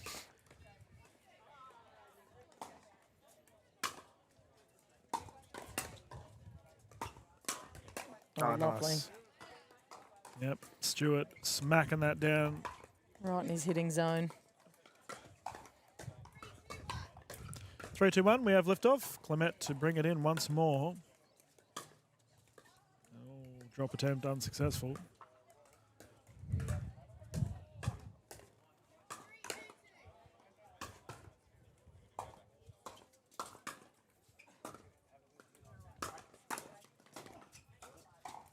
Oh, Mark. What a response there from Clement. That was a crazy reset. Now, it's frequently referred to as no man's land, Coco, where Clement had to dig that ball out. We'll finish this train of thought after this point. Do you have any advice or anything, even if you say to yourself, if you find yourself in that awkward spot of the court, how do you try and get yourself out of it? Reset, drop, try and get it short. Yep.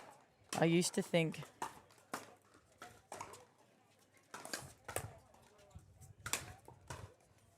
try and bash it, try and drive it, but I've since learnt that's probably not the most appropriate shot.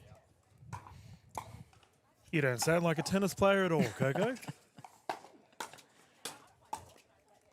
I remember when I first started and someone said third shot drop, I went, I don't need that. Very quickly learnt I do. It's probably one of the most important shots in the game. Oh, talking about drop attempts, you can see Clement has tried to do exactly that.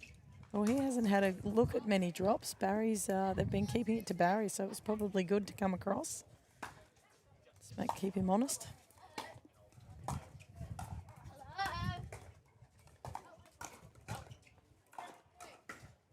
And just clipped wide.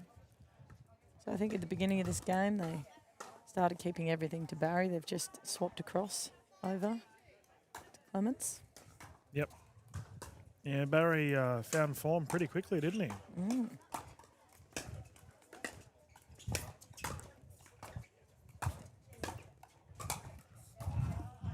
That's good.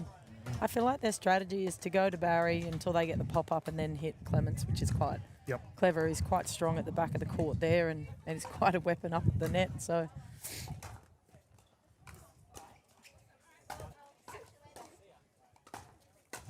all right, wow, look at the footwork.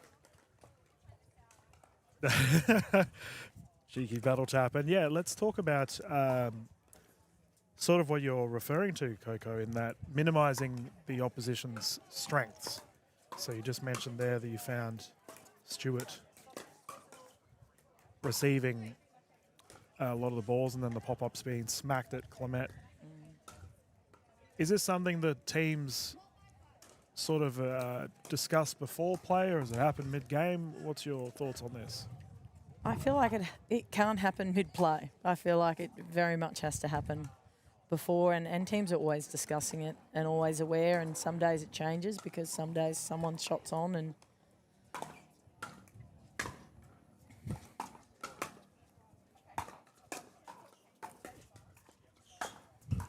but nice shot. It's also important not to just have one game plan. There needs to be multiple so that you can go, right, plan A, plan B or C, and then if you need to, mix it up.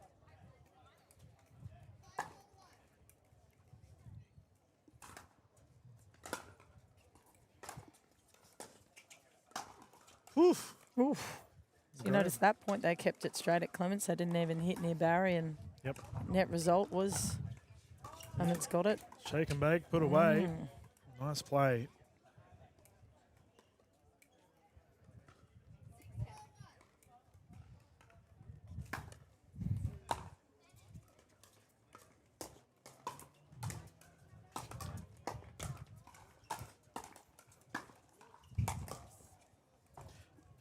Weird question, Coco, but for our viewers, as we have a timeout here on the side of Ware and Reynolds, do you find that if you are a new player that is getting into tournaments, I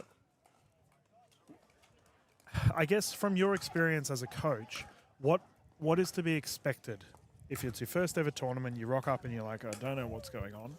Yeah. If you could give like just a couple of things of like, this is definitely going to happen, you should expect this. Oh, you're definitely going to be nervous. Yep. You're definitely going to forget the score and where to stand. There's so much. Like, I think first tournament should always be treated as a training exercise.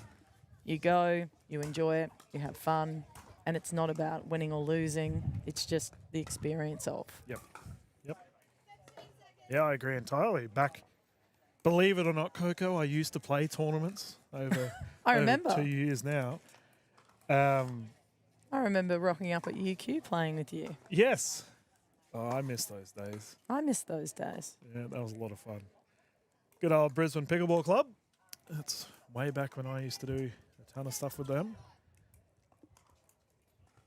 7-4, players recommenced.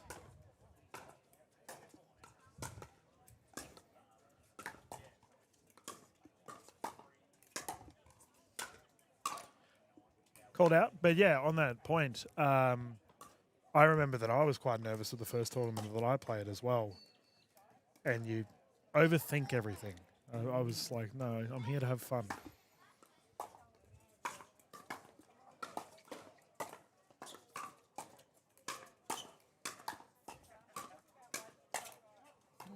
That's gone long. Yeah, I think my very first tournament, besides the team ones, was with Jen Ramamurthy as a doubles, and I could not hit a ball in. Which tournament was that? I'm curious. It was down at Currumbin. I actually cannot remember what it was, but I remember thinking, what just happened there? Thankfully got better as I went on.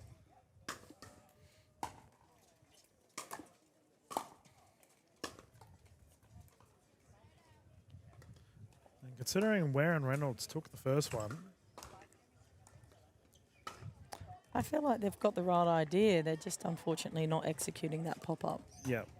Well, it makes me wonder if the wind is really the variable that's in play right now because, you know, Stewart and Clement had a crazy comeback in game one, but we will need to see the exact same response from Ware and Reynolds.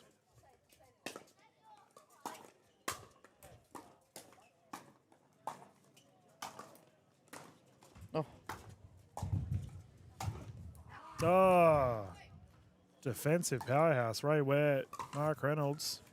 There's very good defence from the boys.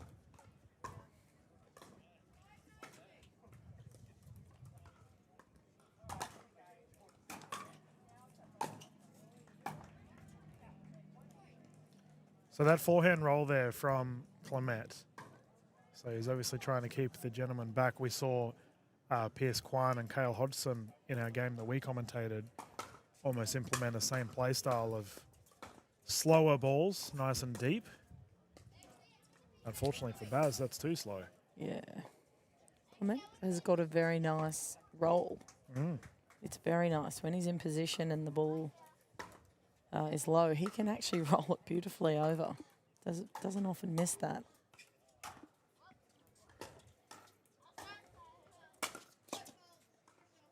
Foot fold off of Ray, so he's pushed out of the kitchen. So right now he's currently standing outside of the kitchen, but when you, she does look impressed. When you jump out of the kitchen, if your feet are in the kitchen when you jump and then you strike the ball, that is a fault. Official done. Ensuring that Ware understands that she's in charge.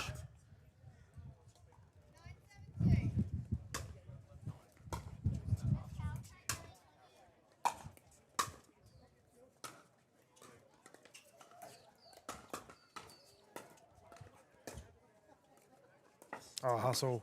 Oh, I thought that was an amazing lob recovery there from Ray Ware. It's something that we barely talk about, Coco, is that, you know, we see lobs, but what to do when you get lobbed.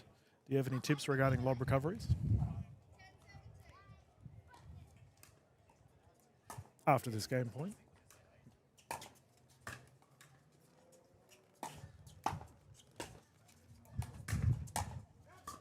like anything, I think, communication. Yep. Good job. Yeah, game one in the books here for the duo, or game two rather, for Clement and Stewart. So we're going through to game three pickleball.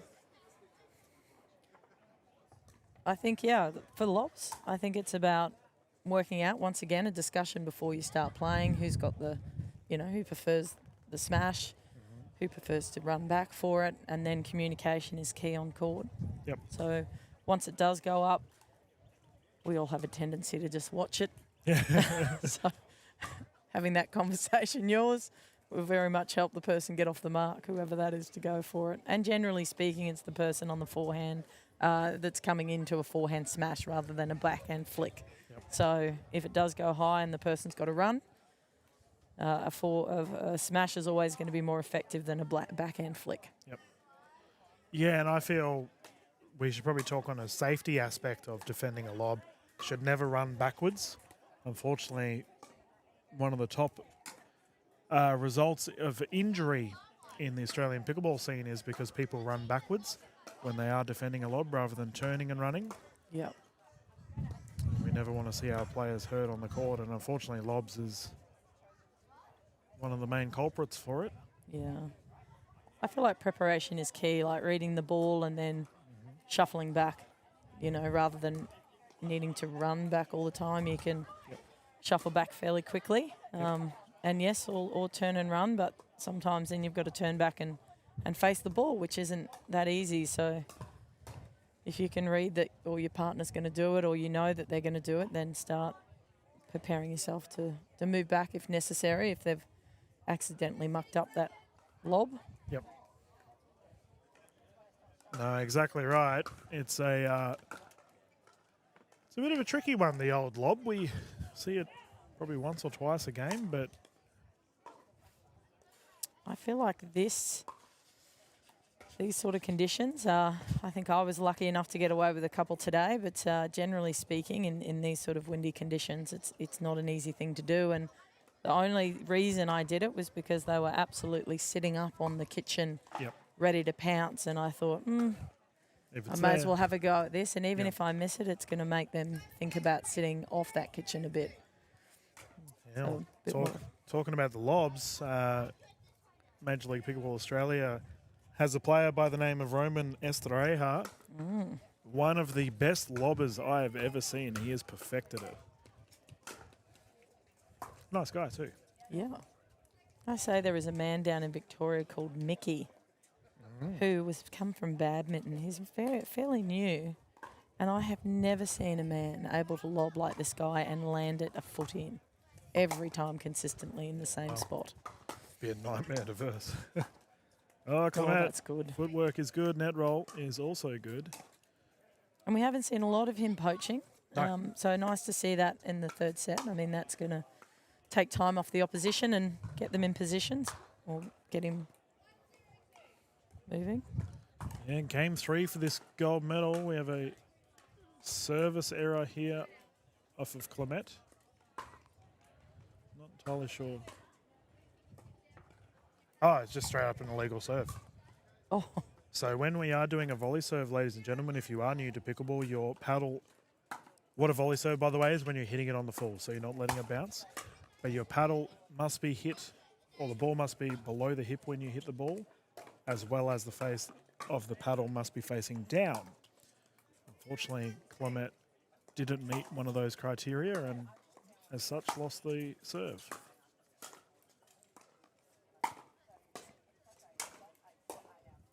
So be honest, were you disappointed that you couldn't do tennis serves when you first came to pickleball? I was so disappointed. I was like, what is this? Let me at it. I frequently joke with my director duties at Redcliffe for all of our tennis players that come and play that if Oh, if Nick, I God. allowed them to do tennis serves, I would have to deal with a lot of concussions. Because you're so close to each other. But how much fun would it be? For you. For me?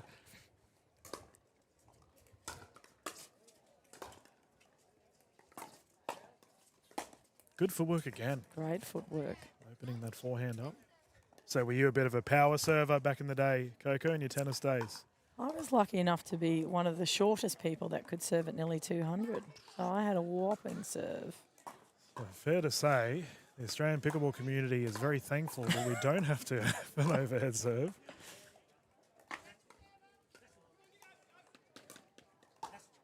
I'm still disappointed.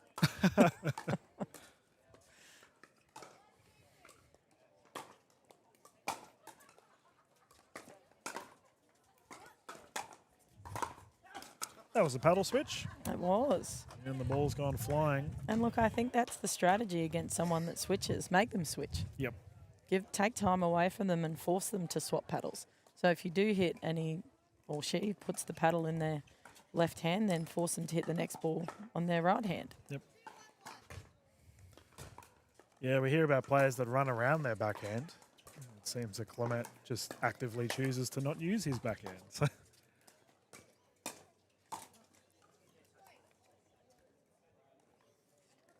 tied game currently 2 apiece for this game 3. Oh, 3-1, my apologies. Return error. Great response here from Ware and Reynolds.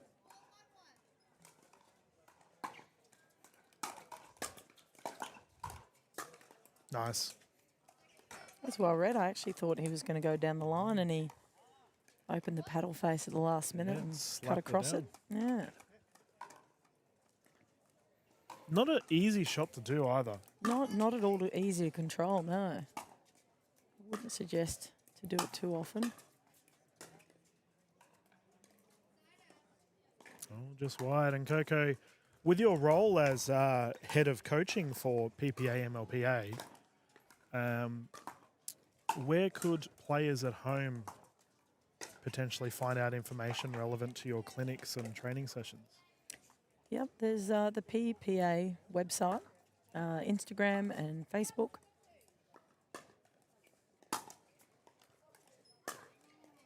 everything at the moment is posted up there, and you can, through that, there's a link into the website, and you can jump on and enrol for clinics, or we've also got a junior free training session at the next PPA.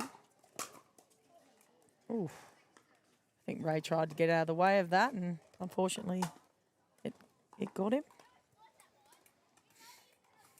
Yeah, it's probably Ray's time to wear one, considering Mark's copped a couple.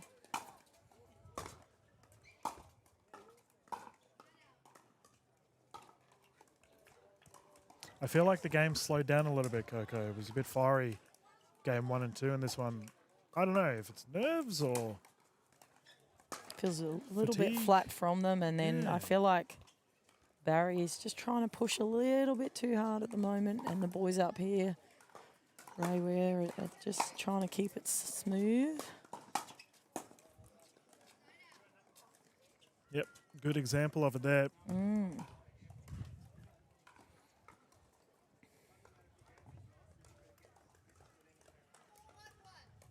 Currently 4-1.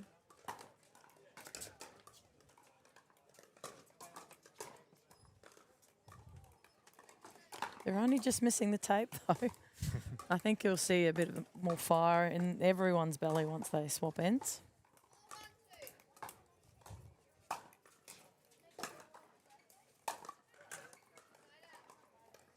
Another side out. Who is going to strike here? We got a 3-point lead for the duo of Ware and Reynolds, but it doesn't feel like it's that big of a lead currently. It feels like we're a bit of a stalemate.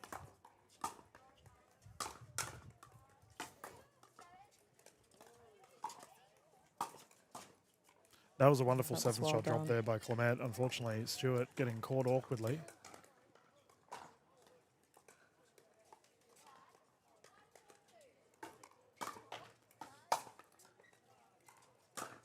So as a majority of our players would come from the tennis world, Coco, is there anything you had to change in your play style as a tennis player coming to pickleball? Being a serve volleyer, yes, lots of things. Drop shot, like, learning to drop the ball and not thinking you're going to get killed, I think is an important one.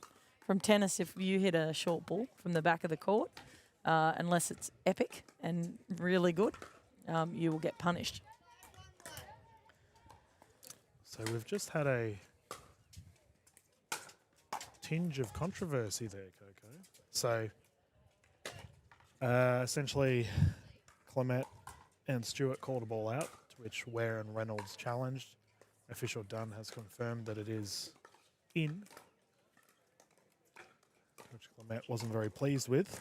And I believe he may have received a warning from Official Dunn as a result. Oh. So we said the fellas were a bit flat. That quickly changed. I did mention that once change of ends, I didn't quite anticipate that, but Yeah. change of ends, I think this will bring a bit of fire in everyone's belly. I feel like both players, this is their preferred side. Yes. Ray Yeah. Ware and Mark with the wind up the far end of the screen there. Yep.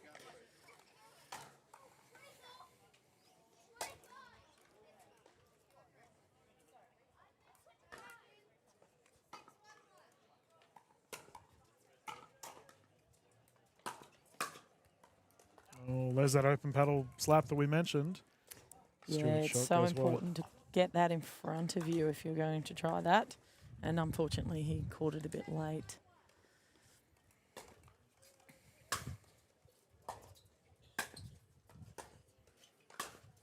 Oof. Made up for it there, though. Yeah, what a shot.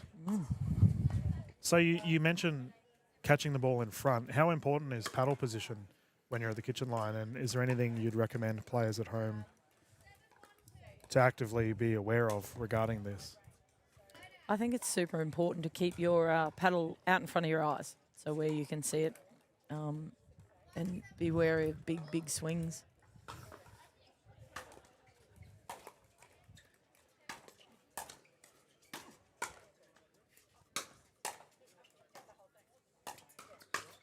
Oh, good shot. Baz down the middle. Yeah. So the only reason that we swing at a ball, as we know, is to gain power. So if we're at the non-volley zone and someone's powering off at you and you've got your paddle out in front of you, and you don't need a big swing. Nope. You can use their pace and you can give it back to them. So less is more, which is an important lesson for all of us to learn.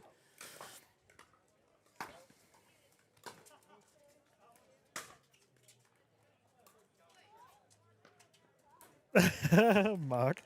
So there's a paddle tap there. Ware and Reynolds have decided to have a timeout. Solid little passage here for Clement and Stewart. We saw a crazy comeback in game 1. Currently 3-7. Clement and Stewart want to continue building. Good crowd here. QPT Hervey Bay has had consistent crowds for our events on our show court here. As the evening slowly winding down, the courts, we've got nice shade on this court as we have the big PCYC building right next to us. It's been a great tournament thus far. I would love to just pick all this up and take it to Brisbane. Can we do that? If only. Yeah, that'd be great. Yep. Yeah, I was speaking to several of the Hervey Bay members earlier and I said, wow, you guys are so lucky. Beautiful facilities. And I frequently refer to Redcliffe and Yeppoon as being sort of the gold standards in Australia currently for courts, but I think Hervey Bay is now in that conversation. Yeah, I agree. Yep.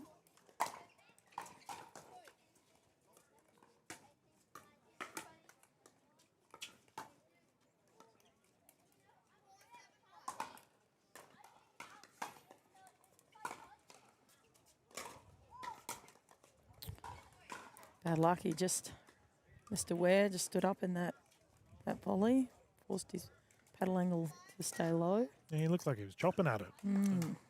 Straight into the net.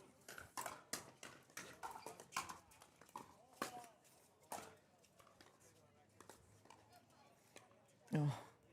I feel like the most important thing for you to do when you're feeling a bit flat and you're feeling like something's not right, just to try and stay low, especially if you're at the non-volley zone. Yep. On your volleys, don't focus on much else, but just keep your knees nice and bent, soft.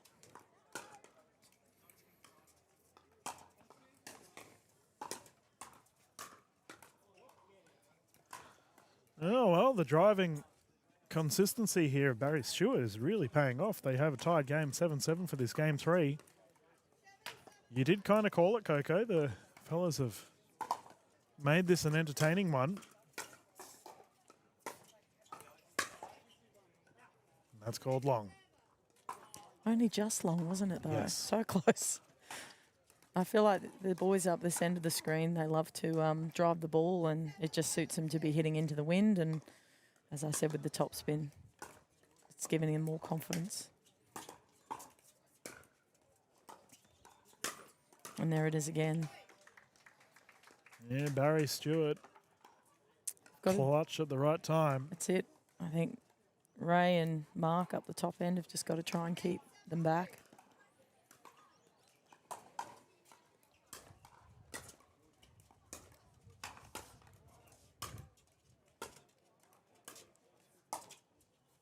Let's just keep them back.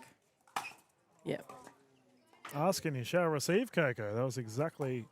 Do you think they've got a mic? Do you think they're mic'd up? Well, Yeah. Listening in? Considering the compliments you were giving Ray Ware earlier, maybe.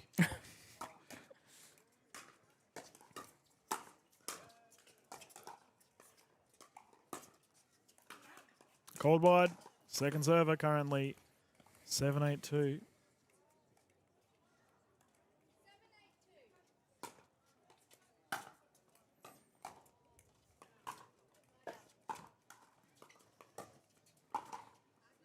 That is out.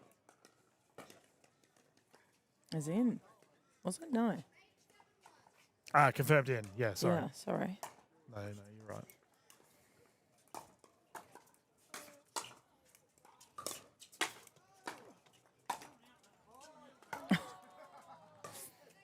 He's sorry, not sorry. Yeah, no, you'll take it. I think Stewart almost considered a ATP then. Afterwards, he went for a nice shot and then just flicked it back over the net.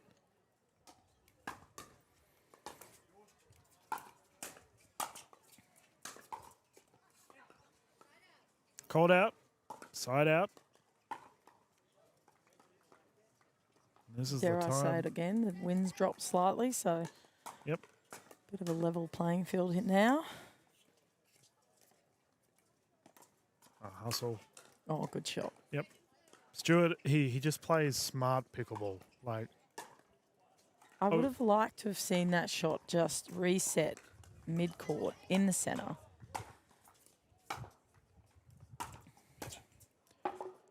well, I mean, we frequently say that the easiest way to identify an advanced player, Coco, is that they opt to slow it down when under trouble. Yeah.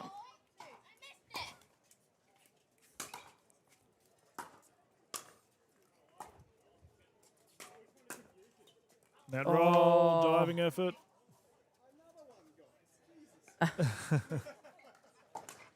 And Warren Reynolds now take the lead.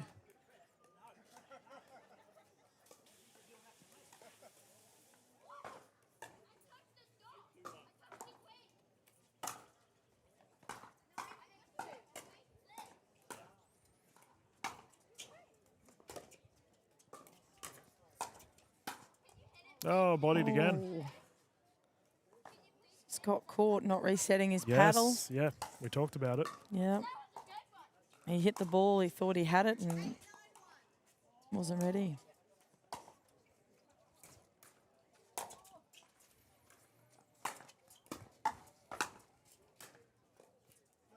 Ooh. So there was a challenge there on the call, whether it was in or out. Official done has confirmed it is out. Clement to bring it in once more, 8-9-2.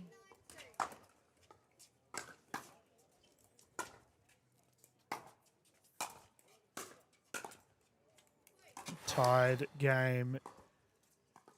Pressure pickleball on display here at QPT Hervey Bay Game 3 for this gold medal. Yeah, I think sometimes it's not about power. You know, like if you're in a tight match, it's about 75%. Get that ball in, make them play the ball.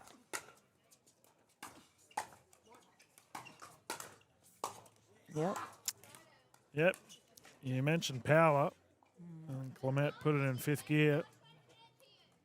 Well, we all tend to have a shot tolerance. and We are that- currently live, so you're on TV. This gentleman's just standing right in the way of the camera. That's okay.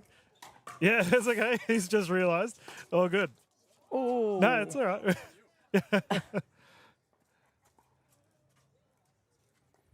Way rare, just copping that one. Got him high.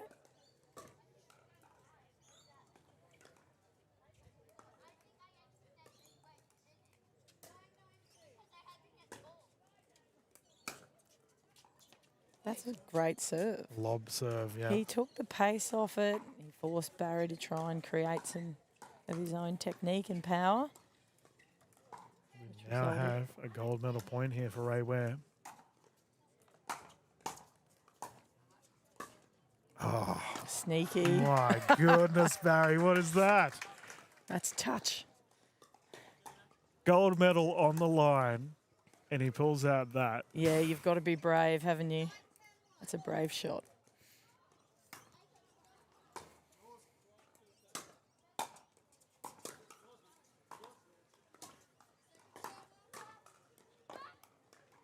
Yep, the relentless offense at the net from Warren Reynolds pays off. Stewart and Clement have another chance, though.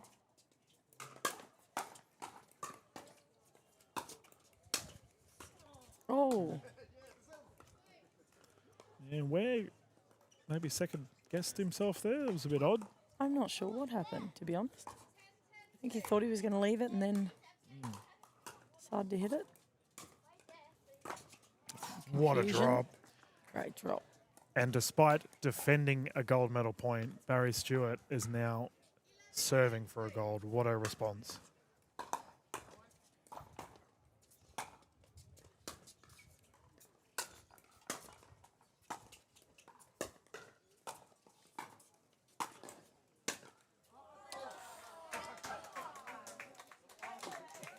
We have a game on our hands, ladies and gentlemen. Can Warren Reynolds tie things up? How high can we go? 2-point pickleball. The first team with a 2-point lead will take the gold medal. Good Bit of nerves there, I think. It's quite hard to drop when you're under the pump. Yep.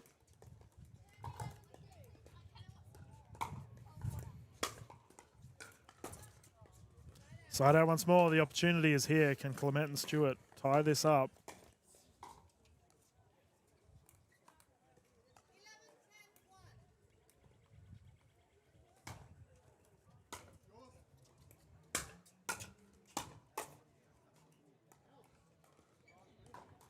Called out. No, that's it. Challenged. Confirmed out. So everyone held their breath there at the end, but Clement and Stewart will take the gold medal. Thank you to Official Dunn for calling this game. And as always, thank you for all watching here live at QPT Hervey Bay.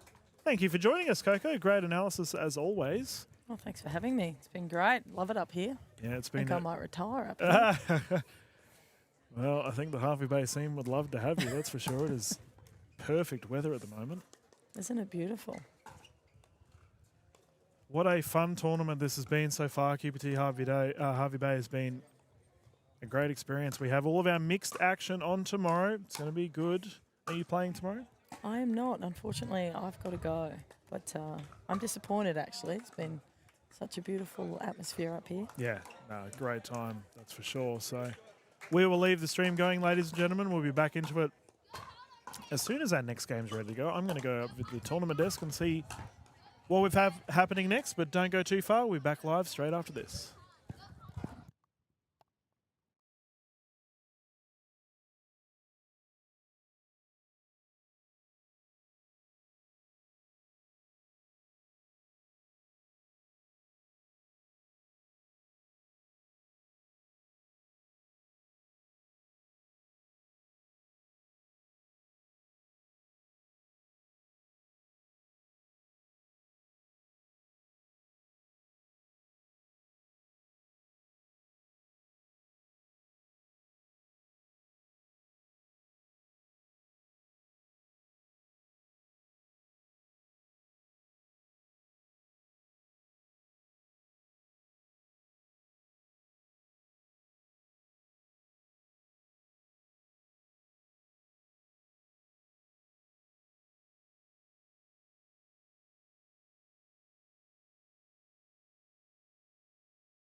Welcome to the Fraser Coast.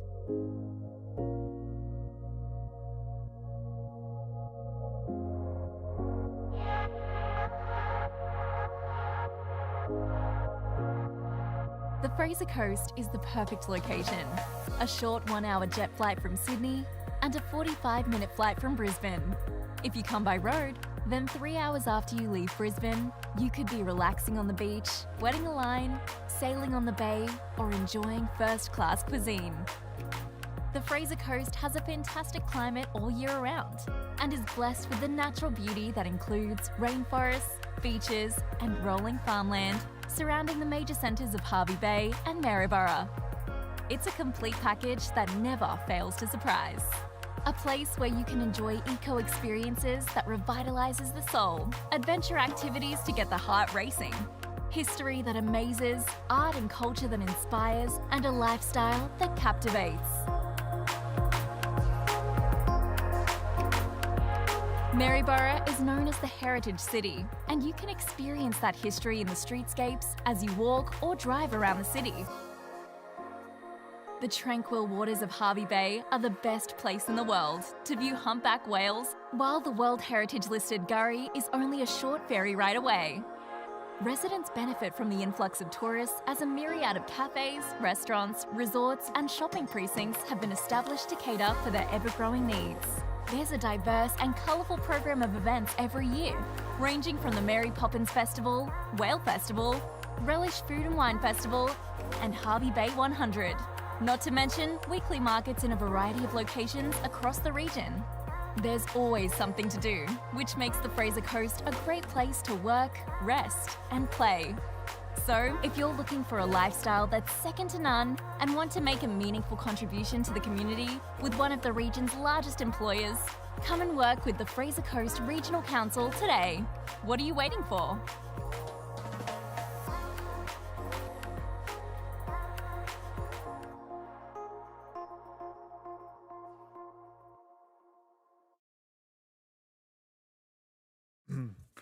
Good afternoon, everyone. This is Dylan Kimlin, live from QPT Hervey Bay. About to get underway with the Men's Open Gold Division. Closest to camera, we have the combination of Rocco and Pointing. And they are up against Smith and Evans. Paul Campbell calling this one. 3 games to 11, win by 2. Should we get to a game 3, the players will swap at 6. Utilising the Franklin X40s. Nice shot there from Smith down at the feet.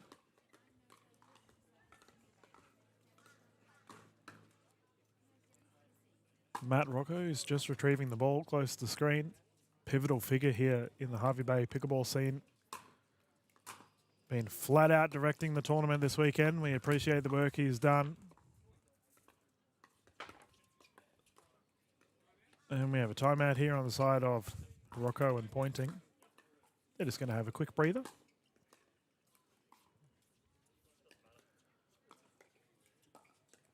As we've had so many amazing games today.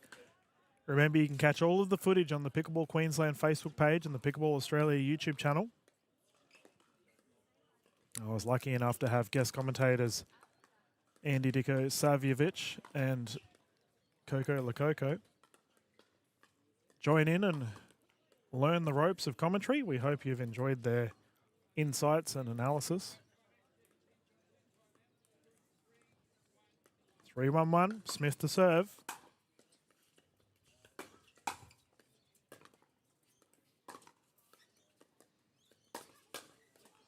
That one's gone long. Dennis Pointing, multiple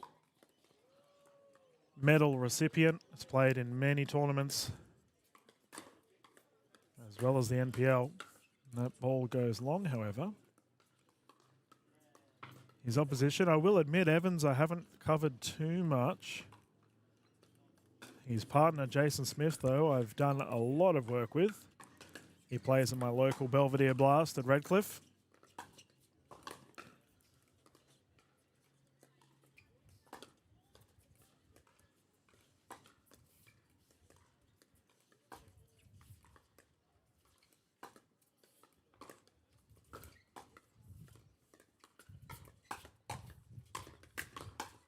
Oh, good hands. And the duo from Hervey Bay winning that exchange.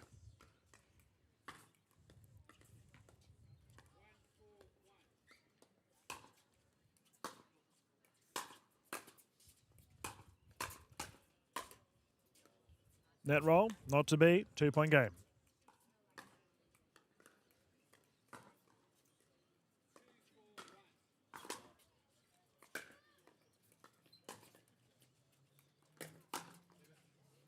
Yeah, speed up there by Evans, down low, causing Rocco. Hit that one uncomfortably.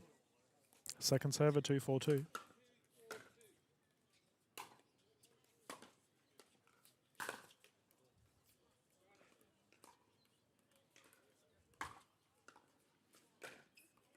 Smith to bring it in.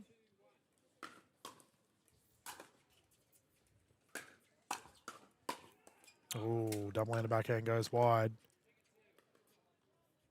He's been really putting in the work this year, Jason Smith.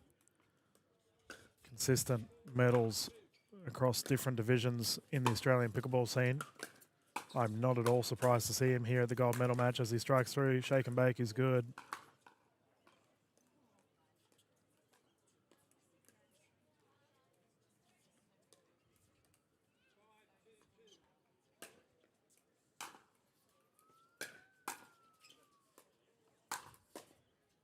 Nice shot. Rocco smacking that one down low.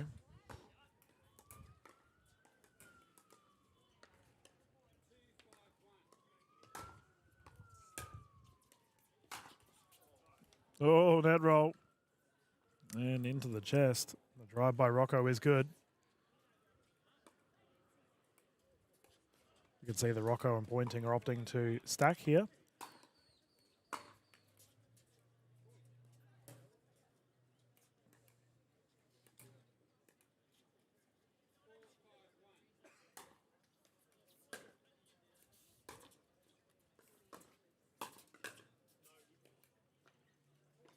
Solid passage of play here for Pointing and Rocco. That's a very quick 3 to 4 points.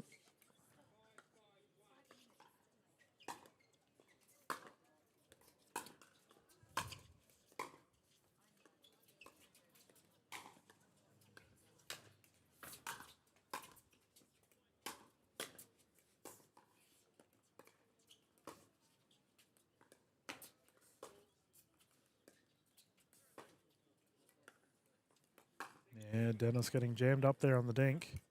Surprised we didn't see an Ernie from the fellas. Typically front on dinking like that results in an Ernie.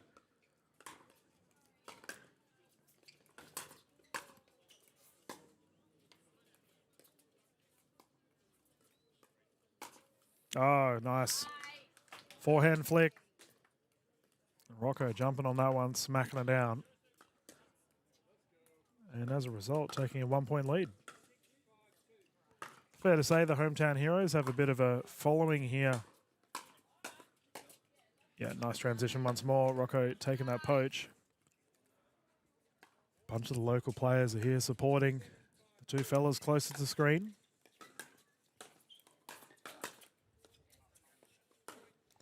And I was going to say, we might see a timeout here on the paddle of Smith and Evans. That timeout from Rocco and Pointing, clearly a smart decision. They got a bunch of points on board.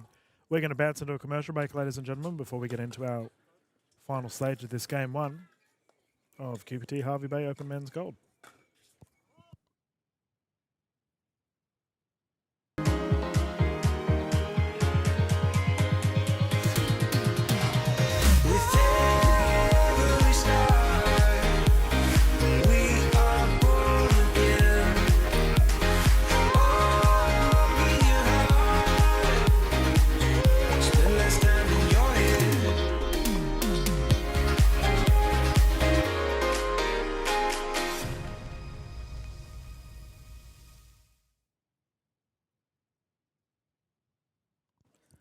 Welcome back, everyone. We can get into it once more. 8-5-2.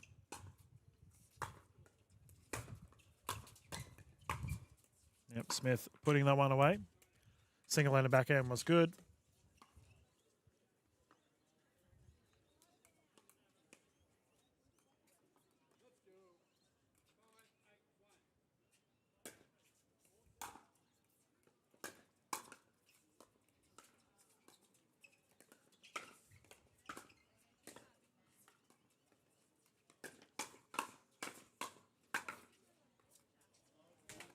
Good hands battle. Rocco and Pointing having a good laugh about it.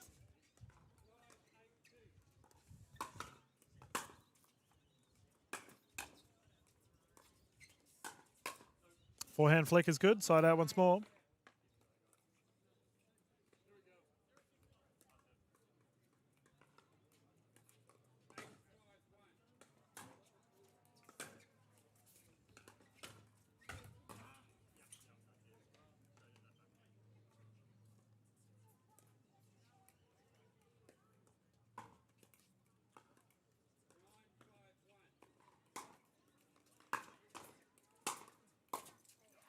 And that brings up the game point opportunity here for Pointing and Rocco.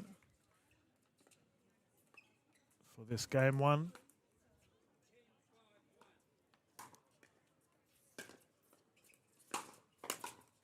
Yeah, that'll do it.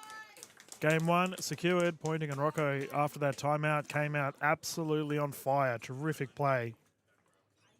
The fellas will have a quick breather and then jump into game two to finish our Open Men's Gold Medal division off.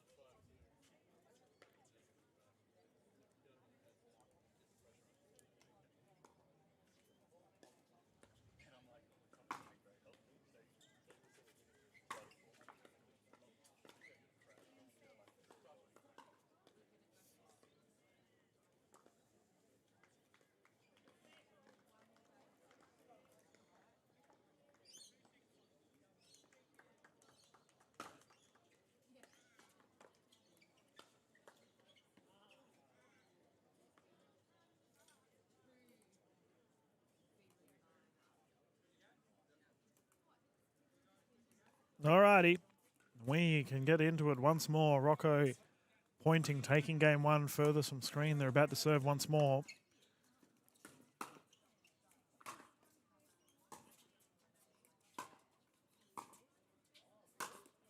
Yep, that is quite literally a toe crusher.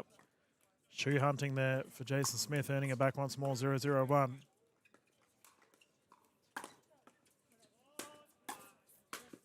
Poach, called out.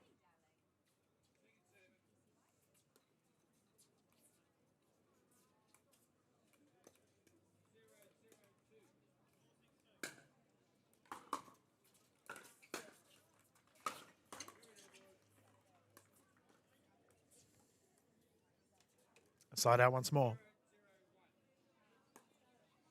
Oh, rare service error there from Rocco. That one stings.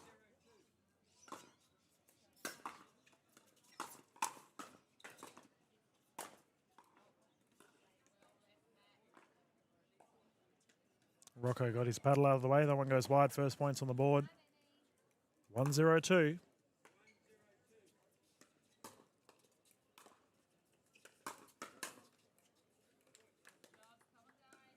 And we saw this in game one. Pointing having a lot of success off that drive.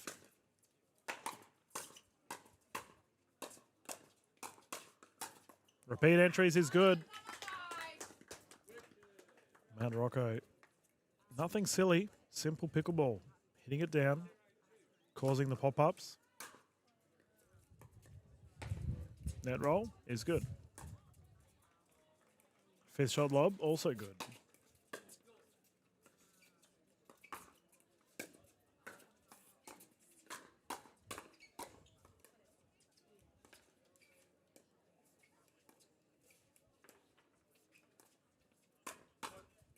What a rally. Great hands. Fellas did well. Pointing, slapping that one down.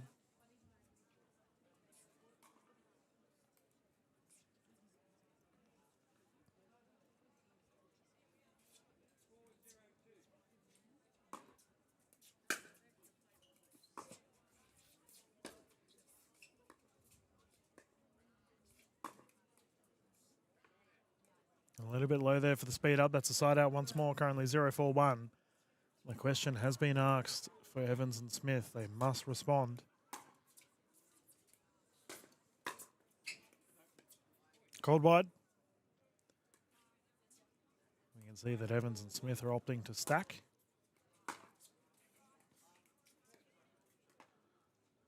Quick 2 points here for the duo close to the screen.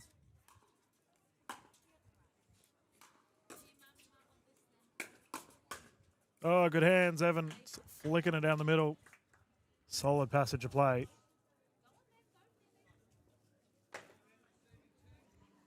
We have a timeout here. The old rule is that if you lose a quick 3 points, you call a timeout. And Pointing and Rocco follow that exact advice. Temperature dropping here at Hervey Bay. It's been a beautiful day. Warm morning. Not a cloud in the sky. Absolutely perfect. These courts are glorious here at Hervey Bay. And we're so lucky to be able to showcase QPT Hervey Bay for you this weekend. Keep in mind we have the mixed action on tomorrow. We'll do it all again. It's been a pleasure showcasing everyone on Pickleball Queensland's Facebook page and Pickleball Australia YouTube channel.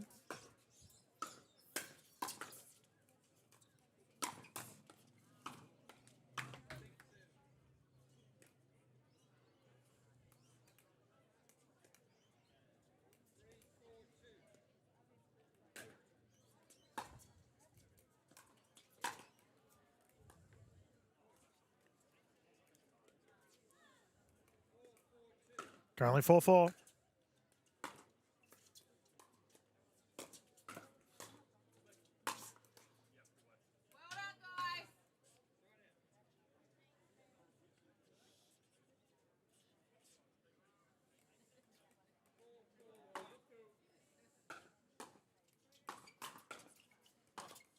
Oh, just goes long. There's a 1 point lead on board for Pointing and Rocco. 5-4.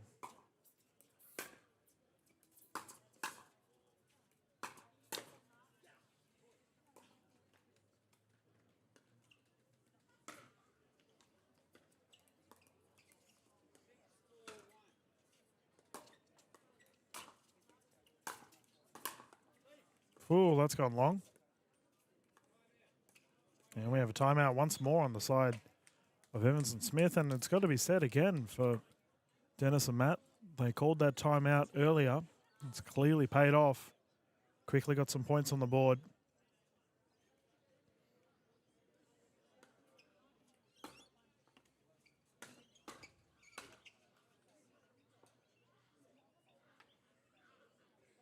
Still got quite a few people here for QPT Hervey Bay. It's been an incredible event. A really good community vibe too. Everyone's really got amongst it.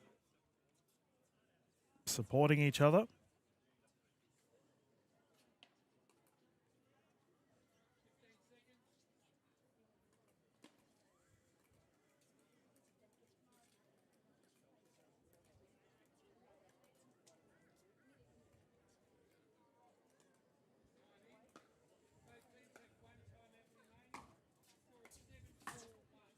Well, let's get back into it. Currently 4-7. And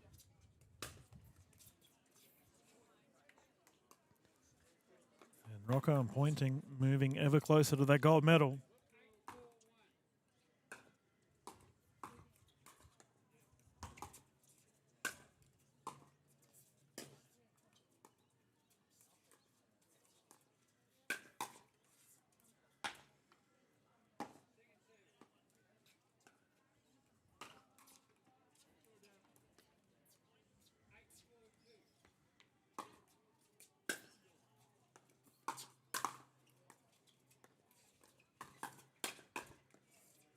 Once again, Evans whipping that one down. Great shot. Side out again, 4-8-1.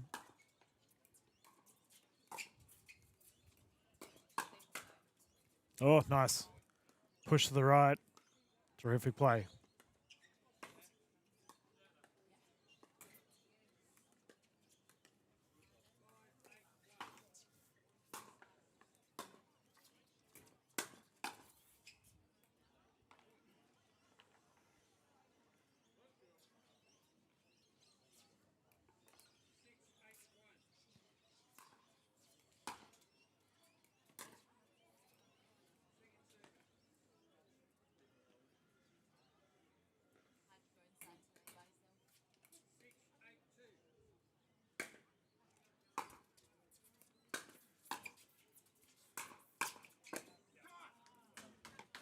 Great smash there. Pointing, earning it back again.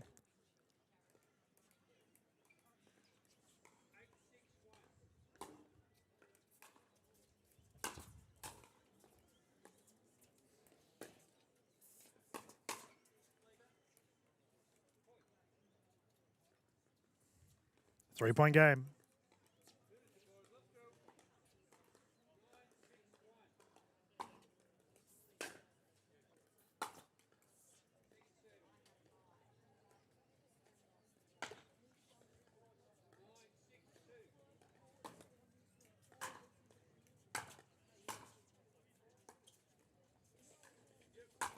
Yep. That is easy peasy there for Rocco. Pop up, put away, and now finds himself in a gold medal point.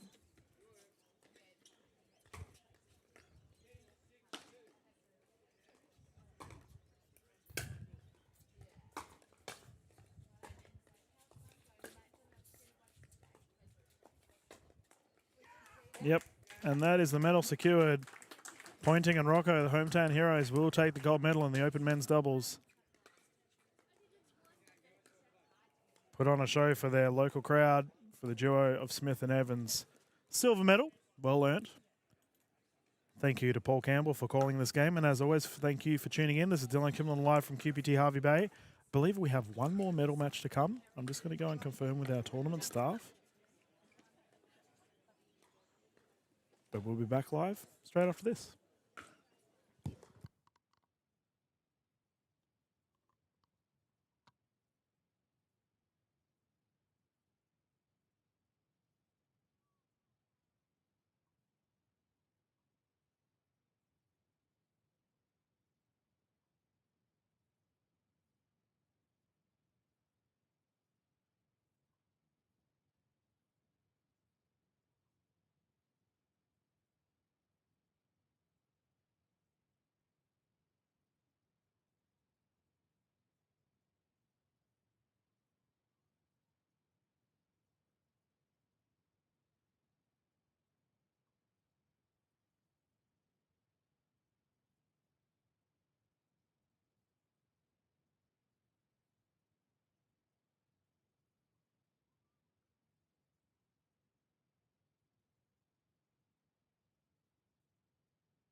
Hello everyone, Dylan here. I've just had a chat to the tournament director's desk and we are done for the evening.